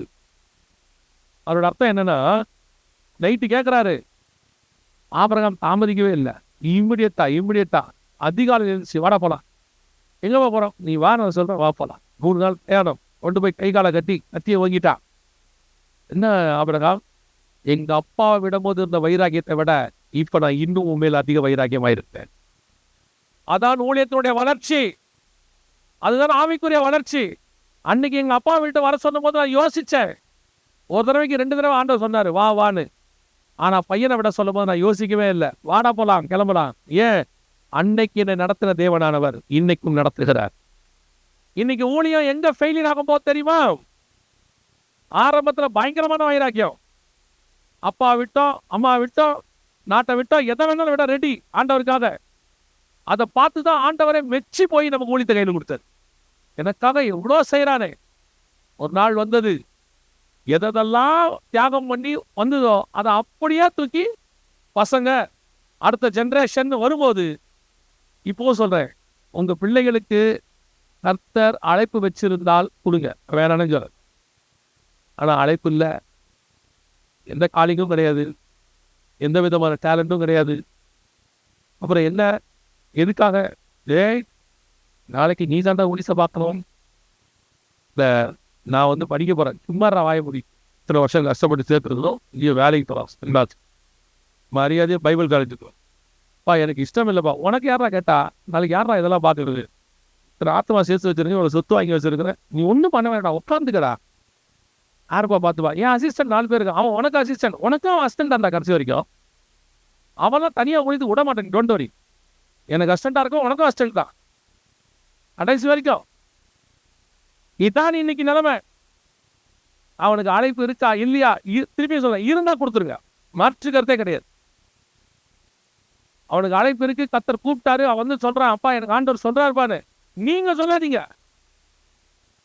இன்னைக்கு விட சொன்னா விடுற நேரத்துக்கு நம்ம யாருமே இல்லையே, நோபடி. அப்பா கிட்ட ஜெயிச்ச நாம பிள்ளைங்கிட்ட தோத்துக்கிட்டு இருக்கிறோம். நிறைய பேர் பிள்ளைங்கிட்ட தோத்துட்டு இருக்கிறாங்க. சொல்றேன் தப்பா எடுத்துக்காதீங்க, எடுத்துக்கிட்டாலும் எனக்கு ஒன்றும் பிரச்சனையும் இல்லை. இன்னைக்கு எத்தனை பேர் பிள்ளைகளை ஆவிக்குரிய விதத்தில் வளர்க்க முடிஞ்சிச்சு? எத்தனை பேருடைய பிள்ளைகள் கர்த்தருக்குள்ள இருக்கிறாங்க, அதை சொல்லுங்க. எத்தனை ஊழியக்கார பிள்ளைகள் டிவோர்ஸ் ஆகாம இருக்கு? இன்னும் பிள்ளைகளை கர்த்தருக்குள் வளர்க்கணும், குறைஞ்சபட்சம். சரி, பிள்ளைங்க டிவோர்ஸ் ஆகிற இடத்துக்கு போகுது. எப்படி? ஏலியோட வீழ்ச்சி எங்க வந்துச்சு தெரியுமா? யாத்திராகமம் 40 ஆரோனை பார்த்து கர்த்தர் சொல்றாரு, நான் உன்னோடு கூட நித்திய உடன்படிக்கை பண்றேங்கிறார். என்ன பண்றாரு? Eternal covenant. இந்த ஊழியம் எட்டர்னலா உங்களோட இருக்குன்றாரு. ஆனா 1 சாமுவேல் 1ஆம் அதிகாரத்துல போய் வாசிச்சு பாருங்க. 2ஆம் அதிகாரத்துல அவர் சொல்றாரு, நான் ஆரோன் இடத்தில் எட்டர்னல்னு சொல்லி இருந்தும் அது எனக்கு தூரமா இருப்பதா. ஒரே ரீசன், ஒரே ஒரு ரீசன். என்ன சொன்னார் தெரியுமா? நீ என்னை பார்க்கிலும் உன் பிள்ளைகளை அதிகமாய் நேசிப்பார். இதான் இன்னைக்கு நிலைமை. மேல போயும் அதே சாப்பாடு தான். விசுவாசி எதுக்கு ஓடுது? பிள்ளைகளுக்கு ஓடுது. நாம எதுக்கு ஓடுறோம்? பிள்ளைகளுக்கு ஓடுறோம். விசுவாசி எதுக்கு ஓடுது? எதிர்காலத்துக்கு சொத்து சேர்க்க ஓடுது. நாம எதுக்கு ஓடுறோம்? அதுக்கு தான் ஓடுறோம். உலகம் பார்க்குது இல்ல, பரலோகம் பார்க்குது. விசுவாசி கொடுக்குற சாட்சி 2வது, நம்மை குறித்து பரலோகம் கொடுக்குற சாட்சி தான் முக்கியம். யூடியூப்ல எவனா திட்டானா கவலைப்படாதீங்க, அவனுக்கு உங்களை பத்தி தெரியாது. ஆனா பரலோகம் கூட வாழ்த்திருச்சுனா போதும். எவன் திட்டினாலும் கவலைப்படாதீங்க. ஆனா பரலோகம் என்ன சொல்லுதுன்னு பாருங்க. இயேசுநாதரை பத்தி அத்தனை பேர் குற்றஞ்சாட்டு நான் கொண்டாந்து சிலுவைக்கு முன்னாடி பொய் சாட்சி கடைகளை கடத்துல பொய் சாட்சியை கொண்டு நிறுத்தினாங்களாம். ஆனா பரலோகம் ஒரு சாட்சி கொடுத்துச்சு, இவர் என்னுடைய நேசம். அந்த ஒரு சாட்சி தான் நிற்கும். இன்னைக்கு மேலே ஏறி வரீங்க, கீழே இருக்கிறத எடுத்து வந்து சாப்பிடாது, அது சிக் போடுங்க. உலகம் எனக்கு பாத்திரம் இல்லைன்னு சொல்லுங்க. நிறைய பேர் இன்னைக்கு உபதேசம் இருக்கு. இன்னும் உபதேசம் தெரியுமா? நம்மை ஐஸ்வர்யனாக்கும்படி அவர் என்னவானார்? தரித்திரர். உடனே சொல்றாரு, ஆண்டவர் ஆசீர்வதிக்க தரித்திரர் பைபிள் சொல்லுது. அப்ப நம்மளாம் போட்டி சொல்றாங்களா? இருக்க வேண்டியதில்லை. சரி, நீங்க அது சொல்றது அப்படியே இருக்கட்டும், உண்மையினே இருக்கட்டும். அப்படின்னா இயேசு கிறிஸ்து மரித்த பிறகு முதல் கோடீஸ்வரன் யார் ஆயிருக்கணும்? நம்ம ஐஸ்வர்யனாக்கத்துக்கு அவர் தரித்திரர் ஆனார், சிலுவையில மரிச்சிட்டார்னு வச்சுக்கோங்களேன். அப்ப அவருக்கு அப்புறம் அடுத்த ஜெனரேஷன்ல யார் ஃபர்ஸ்ட் கோடீஸ்வரன் ஆயிருக்கணும்? அப்போ சோதனா இருக்கணும், அவங்க தான் இருக்கணும். அப்புறம் அவங்க ஏன் சொல்றாங்க வெள்ளியும் பொண்ணும் இடத்தில் இல்லைன்னு? இதை எழுதுறது யாரு? நம்ம ஐஸ்வர்யனாக்க தரித்திரர் ஆனாரு பவுல் எழுதுறாரு. அப்ப பவுல் என்ன வாங்கணும்? கோடீஸ்வரன் ஆகணும் தானே. ஆனா அவர் என்ன சொல்றாரு? பசியோ பஞ்சமோ நிர்வாணமோ நாசமோசமோ பட்டணந்தோறும் அடிக்கப்படுகிறோம், எங்களுக்கு நியமிக்கப்பட்டிருக்கிறது. ஏன் அப்புறம் அவருக்கு பசி பஞ்சம்? அப்ப அவர் சொல்ற ஆசீர்வாதம் இதல்ல.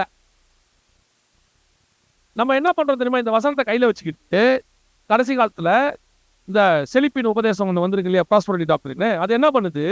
உன்னை பணக்காரனாக்க ஆண்டவர் சொல்றாரு, பணக்காரனாக்க சொல்றாருன்னு விசுவாசி கீழே உட்காந்து என்ன சாப்பிட்டுக்கிட்டு இருக்கானோ அதைத்தான் மேல உட்காந்து நம்மளும் சாப்பிட்றோம். அவனும் பணக்காரன் ஆகணும் தான், நம்மளும் பணக்காரன் ஆகணும். அவனும் வீடு வாங்கணும், நம்மளும் வீடு. என்ன டிஃபரன்ஸ் இருக்கு நமக்கு? என்ன டிஃபரன்ஸ்? அவனுக்கு முன்னாடி பரலோகம் எப்படி ஆசீர்வதிக்குங்கிறதுக்கு மாடல் நீங்களும் நான். கர்த்தர் எப்படி மோசே கூட இருந்தாருன்னு ஜனங்க பாக்குறாங்க. கர்த்தர் சொல்றாரு, நான் மோசே கூட எப்படி இருந்தேனோ அப்படி உன் கூட இரு. ஜனங்க அப்படியே யோசுவாக்கு கீழ்படிறாங்க. அப்போ கர்த்தர் உங்க கூட இருக்கிறத ஜனங்க பார்த்தாங்கன்னா ஆட்டோமேட்டிக்காக ஆசீர்வாதம் தானா இவன். ஜனங்க பார்க்கணும், அந்த பயம் வரணும். இன்னைக்கு 2வது கூட்டம் ஒண்ணு கொஞ்சம் மேல ஊழியத்துக்கு வந்துருச்சு, அழைப்பு பெற்று வந்துருச்சு. ஆனா மேல வந்து உட்காந்து சாப்பிடுங்க. எதை சாப்பிட்டுக்கிட்டு இருக்கு? கீழே அவன் என்ன சாப்பிட்றானோ அதையே மேலேயே கடைசியாக இன்னொரு கூட்டம் வருத்த. இப்போ ஆண்டவர் என்ன சொல்றாரு? 24ஆம் அதிகாரம் 2ஆம் வசனம் வாசிங்க. யாத்ராகமம் 24:2.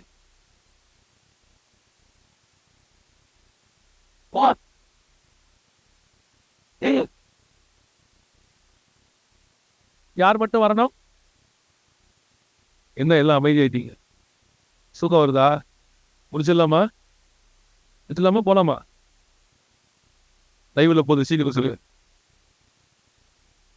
இல்லை அப்படியே உட்காந்து நீங்க பார்க்கறது பார்த்து எப்படி இருக்குன்னா, எப்பவுமே ஒரு 2 வகையான கூட்டம் இருக்கும். ஒரு கூட்டம் இது என்னவாய் முடியுமோ, போற போக்கே சரியில்லையே. இன்னொரு கூட்டம் இது எப்போது முடியுமோ, அப்படி ஒரு கூட்டம் இருக்கு. இதில் நீங்க எது கூட்டம்? ரெண்டுமே இல்லை, இப்படியாவது பேசி போல அப்படின்றீங்களா? நாங்கள் ரெண்டும் இல்லை, நீ எதையாவது ஒன்று அப்படிங்கிறீங்களா? சரி. 24:2 என்ன சொல்லுது? மோசே மாத்திரம் கர்த்தரிடத்தில், வேற யாரும் வர வேண்டான்ட்டாரு. இப்போ வாசிங்க 13வது வசனம்.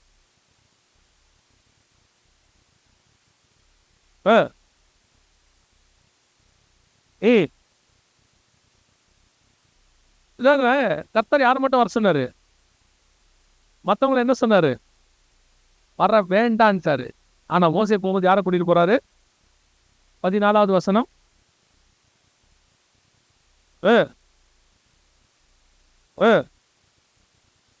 கர்த்தர் என்ன சொன்னாரு? மோசே மாத்திரம் வரலாம். ஆனா வசனம் என்ன சொல்லுது? யோசுவாவும் போன. மோசே திருப்பி சொல்றாரு, நாங்கள் கர்த்தரிடத்தை ஏறி போகிறோம். சொன்னது மோசே மட்டும். எப்படி யோசுவாவையும் கூட கூட்டிட்டாரு? எப்படி யோசுவா கூட போன? எப்படி கர்த்தர் அனுமதி கொடுத்தாரு? அதை விடுங்க, இதெல்லாம் விட்டுருங்க. கர்த்தர் எப்படி அனுமதி கொடுத்தாரு? மோசே மாத்திரம் வரலான்னு சொன்னாரு, வேற யாரும் வர வேணான்னு சொன்னாரு. மோசே வசனம் தெளிவா சொல்லுது, தன் ஊழியக்காரனாகிய யோசுவாவை கூட்டிக் கொண்டு அவர் சொன்னாரு, நாங்கள் போய் திரும்பி வரும் பட்சம். எப்படி கர்த்தர் அக்செப்ட் பண்ணிக்கிட்டாரு? வேற ஒண்ணுமே இல்லை, ஒரே ஒரு கான்செப்ட் தான். நீங்கள் பர்வதத்துக்கு ஏறும் பொழுது, ஆவிக்குரிய வாழ்க்கையில உயரும் பொழுது, இன்னும் சொல்ல போனால் ஊழியத்துல மேலே போகும் பொழுது, நீங்கள் உங்களோடு கூட வைத்துக் கொள்ளுகிறார் யாரா இருக்கணும் தெரியுமா? இந்த மோசேக்கு ஆரோன் யார் தெரியுமா? அண்ணன். ஆரோன் யாரு? அண்ணன். நாதாப் அபியூ யாருன்னா ஆரோனுடைய பசங்க. அந்த கதையில பார்த்தா மோசே சித்தப்பா. புரியுதா உங்களுக்கு? இவங்க எல்லாருமே யாரு? சொந்தக்காரங்க, ரிலேஷன்ஸ். ஆனா யோசுவா யாருன்னு கேட்டீங்கன்னா, எப்ராயிம் கோத்திரம், எகிப்துல உள்ள கோத்திரம். அது யோசேப்பு வழியா வந்தது. இந்த 12 கோத்திரத்திலே வராது, அது 13வது கோத்திரம். அந்த கோத்திரத்துல இருந்து ஒருத்தன் வரான் வெளில, அவனை கூட்டிட்டு போறாரு. அப்ப இந்த இடத்துல சொந்தம், பந்தம், வேண்டப்பட்டவன், தெரிஞ்சவன், தெரியாதவன்ற கான்செப்டே கிடையாது. யார் தெரியுமா அவன் கூட கடைசி வரைக்கும் மேல வருவான்? உன் தரிசனத்துக்கு ஒத்து நிறைவேற்றுகிறவன் மட்டும்தான் உன் கூட மேலே வருவான். இப்ப பாருங்க, நல்ல இவங்க நம்ம ஆண்டவருடைய செயல்பாடு உங்களுக்கு தெரியும். யாத்ராகமத்தின் புஸ்தகம் 3ஆம் அதிகாரம், யாத்ராகமத்தின் புஸ்தகம் 3ஆம் அதிகாரம் 8வது வசனம் வாசி.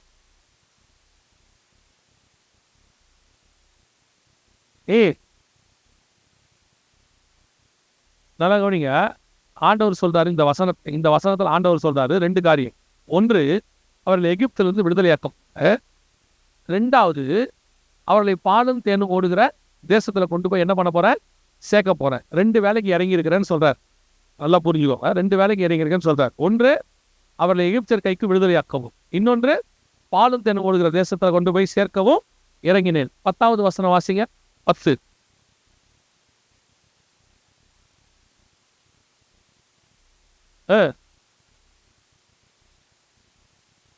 நல்லா கவனிங்க, 2 வேலையை சொல்லிட்டு இவனுக்கு ஒரு வேலை தான் கொடுக்குறாரு. நான் எகிப்தரின் கைக்கு விடுதலையாக்கவும் பாலும் தேர்ந்து ஓடுகிற தேசத்துக்கு கொண்டு போய் சேர்க்கவும் இறங்கினேன். சொல்லிட்டு சொல்றாரு, நீ அவர்களை எகிப்தர் கைக்கு என்ன ஆக்குவாய்? விடுதலையாக்குவாய். கொண்டு போய் சேர்ப்பேங்கிறத அவர் சொல்லவே இல்லை பாருங்க. சொல்லும் போதே 2 வேலை தான் சொல்றாரு. விடுதலையாக்குவேன், கொண்டு போய் சேர்ப்பேன். நீ விடுதலையாக்குவ. இவன் சேர்ப்பாங்கிறது சேர்க்க மாட்டாங்கிறது அவருக்கு தெரியும். சேர்க்க மாட்டாங்கிறது அவருக்கு தெரியும். அவர் தெளிவா சொல்றாரு, நீ விடுதலையாக்குவாய், கொண்டு போய் சேர்ப்பேன்னு சொல்லலை. இந்த சேர்க்கிற அழைப்பு யார்கிட்ட இருக்கு தெரியுமா? யோசுவா கிட்ட இருக்கு. அப்போ உங்க தரிசனத்தை ஆரம்பிக்கிறது நீங்களா இருக்கலாம், முடிக்கிறவன் யார் என்பதை நீங்கள் புரியும். உங்க தரிசனத்தினுடைய அடுத்த ஜெனரேஷன் யாரு, கர்த்தர் யார் கையில கொடுக்க சொல்றாரு, அந்த ஒத்த தரிசனத்துக்கு ஓடுறவனை தான் நீங்க மேல கூட்டிட்டு வர முடியும். ஆறுவன் எங்க அண்ணன், நான் கூட கூட்டு போவேன். அவன் நீ மேல போனதை கீழே எல்லாரும் நிறுவனம் ஆகிடுவான். நாதா அபியூ எங்க அண்ணன் பசங்க கூட கொண்டு போவேன், ஆனா அண்ணி அக்கினியை உள்ள கொண்டாந்துருவான். அவன் செத்து போயிரு. இவன் எல்லாம் சொந்தக்காரன் தான், மினிஸ்ட்ரியில இருக்கான். எல்லாம் கேட்டா டிகிரி முடிச்சிருப்பான், எஃப்டி எல்லாம் முடிச்சிருப்பான். எல்லாம் கேட்டீங்கன்னா ஸ்பிரிச்சுவல் அறிவு இருக்கும். ஆனா உன் தரிசனத்துல இருக்க மாட்டான். உங்க தரிசனத்துல இருக்கிற ஆள் யாருங்கிறத கண்டுபிடிக்கணும். இப்ப நம்ம பல நேரத்துல என்ன பண்றோம் தெரியுமா? நமக்கு ஏத்த ஆள் ஒருத்தர் இருப்பாரு. அந்த ஆள் யாரா இருப்பார் தெரியுமா? அப்படியே உங்களை கூட நின்றுகிட்டு, அண்ணே ஐயா நீங்க இருந்தா நான் இருப்பேன், நீங்க செத்தா நானும் செத்துவையா, ஆண்டவர் உங்க கூட இருக்க சொன்னாரியா. நமக்கு எப்பவுமே அவர் தான் நல்லவர். நமக்கு எப்பவுமே அவர் தான் ரொம்ப நல்லவர். நம்ம என்ன சொல்லுவோம்? பிரதரு நல்லவர் தெரியுமா, அழுதுட்டாரு இன்னைக்கு. அவர் கையில கெடவரோட நிக்கிறாரு, கையில வெப்பனோட நிக்கிறார். அவர் தான் உங்களுக்கு முதல் குழி வெட்டுறவர் தெரியுமா உங்களுக்கு? பல நேரத்தில் உங்களுக்கு இந்த கூட கூட்டு போறாள் யாருன்னு உங்களுக்கு தீர்வு. ஆண்டவர் சொன்னாரு ஆபிரகாமை பார்த்து, நீ உன் தேசத்தையும் உன் இனத்தையும் உன் தகப்பன் வீட்டையும் விட்டு வா. அப்படிதானே ஆண்டவர் சொன்னாரு 12:1. நீங்க 12:4-5 வாசித்து பாருங்க. ஆபிரகாம் தன் மனைவியாகிய சாராரையும் லோத்துவையும் கூட்டி கொண்டுன்னு இருக்கும். லோத்தையும் கூட்டி கொண்டு, லோத்து யாரு? நீதிமான். ரொம்ப இம்பார்ட்டன்ட். நீதிமான் ஆகிய லோத்துன்னு இருக்கேன், அவர் நீதிமான் தான், அதெல்லாம் மாற்று கருத்து இல்லை. ஆனா 13ஆம் அதிகாரம் வரும்போது லோத்துவுக்கும் ஆபிரகாமுக்கு என்ன வந்துருச்சு? சண்டை. லோத்துவின் மெய்ப்பர்களுக்கும் ஆபிரகாம் மெய்ப்பருக்கும் சண்டை ஆரம்பிச்சு கடைசியா லோத்துக்கும் ஆபிரகாமுக்கு வந்துருச்சு. ஆபிரகாம் யாரு? சித்தப்பா லோத்துக்கு. ஆரானுடைய பையன் அவரு லோத்து சித்தப்பா. ஆனா சித்தப்பாக்கும் இவனுக்கு சண்டை வந்துருச்சு. அவன் நீதிமான் தான், ஆனா ஆபிரகாம் தரிசனத்தில் இல்லாதவன். அவனுக்கு வேற தரிசனம் இருக்கு. நம்ம பல நேரத்தை என்ன பண்ணுவோம் தெரியுமா? அவர் கொஞ்சம் எஃபிஷியண்டா இருக்காரு, டேலண்டா இருக்காரு, ஒபீடியண்டா இருக்காரு, அவர் நம்ம கூட தான் நல்லா இருக்கும்ட்டு அவரை விட மாட்டோம், அவரை விட்டு விட மாட்டோம். நீ என் கூடவே இரு தம்பி, நீ என் கூடவே இருப்பா. ஏன்? நீ நல்லா கீபோர்டு வாசிக்கிற, நல்லா ஆராதனை பண்ற, நல்ல வேலை பார்க்குற, உனக்கு என்ன வேணும் நான் செய்யறேன், என் கூடவே இரு. அவனுக்கு வேற தரிசனம் இருக்கையா, அவன் போக வேண்டிய ரூட் வேற. அவனை கூப்பிட்டு நீங்க உட்கார வச்சுக்கிட்டு இருந்தீங்கன்னா, நீங்களா ஜோம் பண்ணி அவனை அனுப்புனீங்கன்னா நல்லது. இல்லைன்னா கர்த்தரே பிச்சுக்கிட்டு போவார். அப்புறம் நீங்க பிரசங்கத்தை சொல்லிட்டு இருப்பீங்க, நான் பிள்ளை போல வளர்த்தேன், அவன் என் முதுகில் குத்தினானோ. அவனை நீ ஏன் வச்ச முதல்ல அப்படின்னு பரலோகம் கேட்கும். நான் கேட்க மாட்டேன், பரலோகம் கேட்கும். ஆண்டவர் சொன்னார் அவனை வச்சுக்கிட்டு. உனக்கு ஆசை, எங்க போனாலும் நமக்கு ஒரு அடிமை சிக்கிட்டான், எல்லா வேலையும் பார்க்குறான். நில் என்றால் நிற்கிறான், வா என்றால் வருகிறான், போ என்றால் போகிறான். நூற்றுக்கு அதிபதி மாதிரி நம்ம இருக்கோம். நம்ம என்ன சொல்லுவோம்? எல்லா வேலையும் அந்த தம்பி பார்த்துக்கிறாப்புல, நல்ல தம்பி. அவனை எதுக்கு உங்ககிட்ட கொடுத்தாரு? நீங்க சாவர வரைக்கும் அடிமையா இருக்கிறதுக்கா? அவனை உருவாக்கி அவனை வேற வேலைக்கு அனுப்புறதுக்கு. நாம நீங்க என்ன பண்ணுவோம்? லோத்தை கூட்டிட்டு போவோம் கூட. நாம என்ன பண்ணுவோம்? ஆரோனை கூட்டிட்டு போவோம். யோசுவா யாரு? அவன் எப்ராஹிமுங்க, அவன்கிட்ட தாண்டா தரிசனம் இருக்கு, அவனை கூட்டிட்டு மேல போயிடும். இல்ல யோசுவா லேவி கோத்திரம் இல்ல, லேவி கோத்திரம்ல இங்க கணக்கே இல்ல. தரிசனம் இருக்கா இல்லையா அதான் கணக்கு. அவர் பாஸ்டர் பையன் இல்ல, அவருக்கு ஊழிய பின்புலம் இல்ல, அவர் பைபிள் காலேஜ் படிக்கல, அவருக்கு எதுவும் தெரியாது, அதெல்லாம் கிடையாது. தரிசனம் இருக்கா? அவன் ஆடு மேய்க்கிறான், ஆனா அவன் தான் ராஜா. இல்லைங்க சவுல் பையன், ஏன் பார்வையில் அவன் தான்டா ராஜா. இல்லைங்க அதே வீட்டுல இன்னொரு பையன் மிலிட்டரியில இருக்கிறான், ஏன் பார்வையில் அவன் தான்டா ராஜா. நீயோ முகத்தை பார்க்கிறாய், தானோ சுகத்தை பார்க்கிறேன். காட் எவனை சூஸ் பண்ணாரோ அவன் கூட டிராவல் பண்ண கற்றுக்கோங்க. நீங்கள் சூஸ் பண்ணுற ஆளோட கூட காட் டிராவல் பண்ணணும்னு நினைக்காதீங்க, அது நடக்கவே நடக்காது. காட் யாரை சூஸ் பண்ணுறான்னு பாருங்க, பெரும்பாலும் உங்களுக்கு பிடிக்காதவனா தான் இருக்கும் அது. ஏன் தெரியுமா? உங்களுக்கு காடுக்கு பிடிச்சவன உங்களுக்கு எப்பவுமே பிடிக்காது. நான் எப்பவும் ஒரு ஜோக் சொல்வேன், ஆனால் அது உண்மை, ஜோக்கெல்லாம் கிடையாது, ஆனால் அது உண்மை.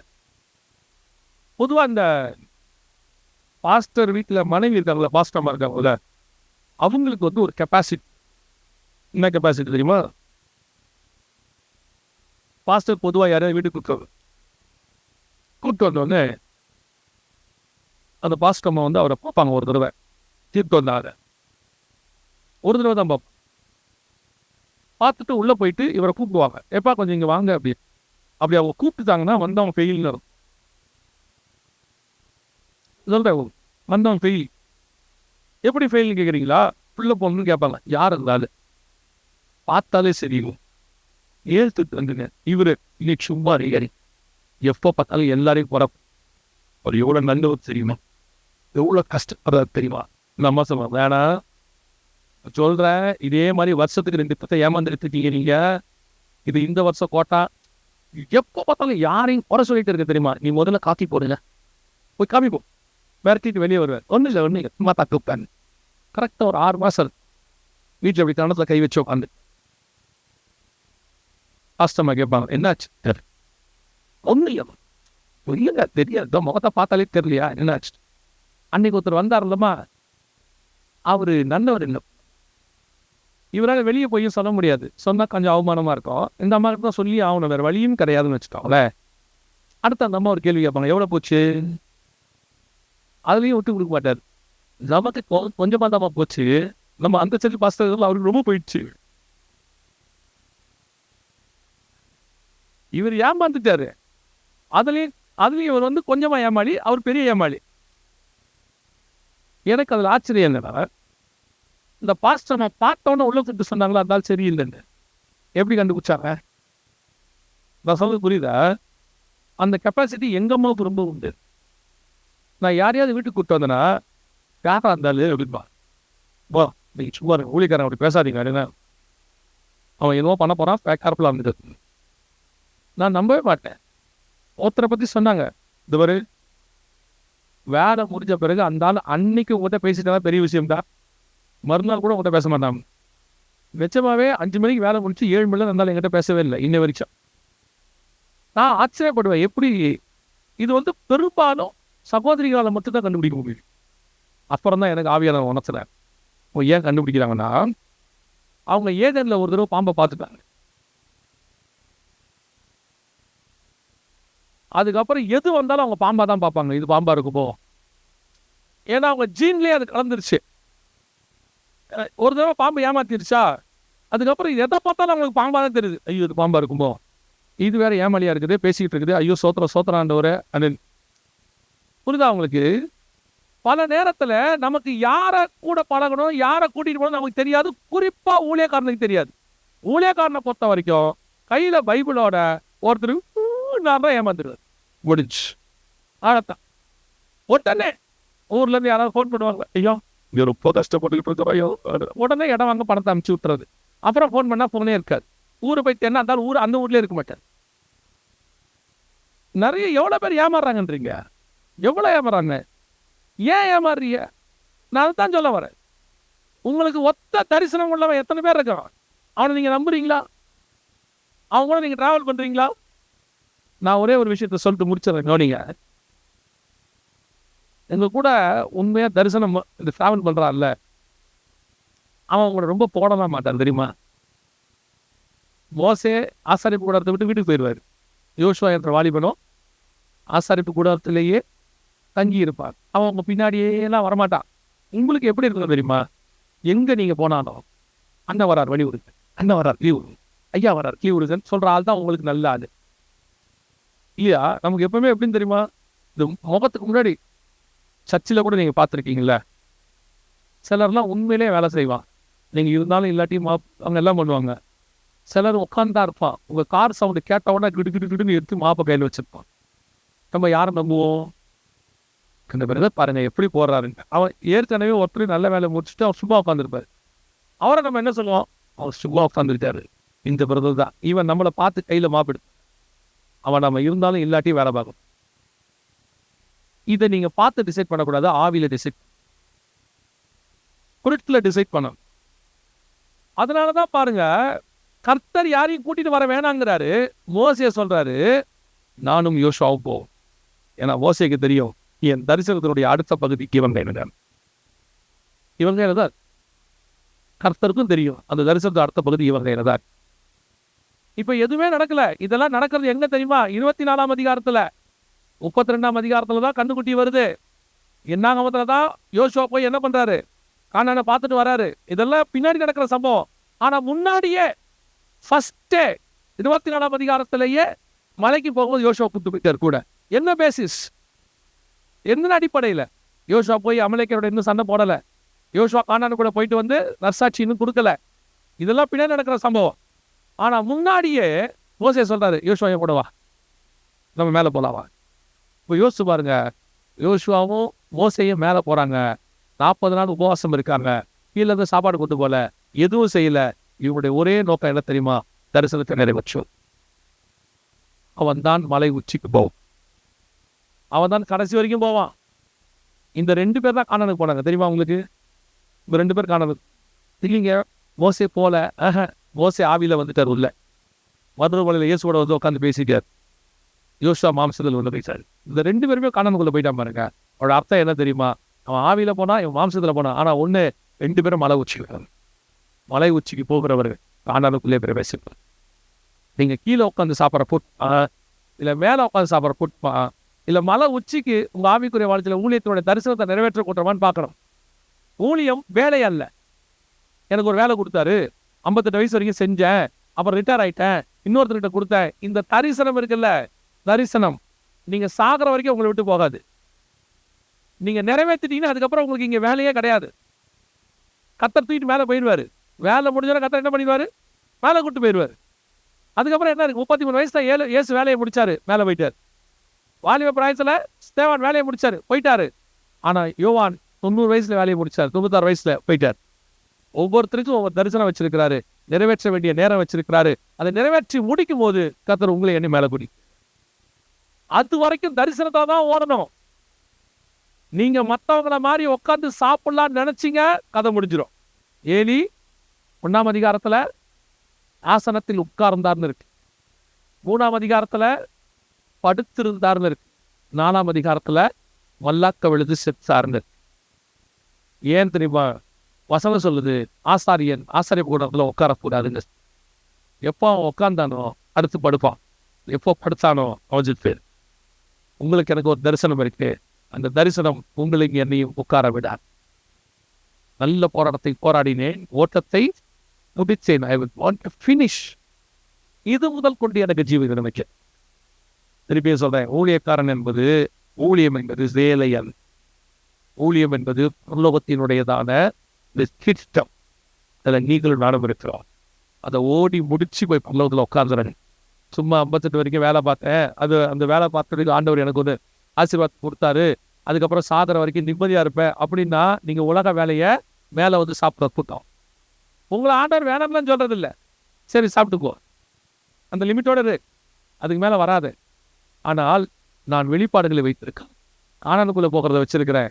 மேலே வர்றவனுக்கு தான் நான் துணிக்க போகிறேன்.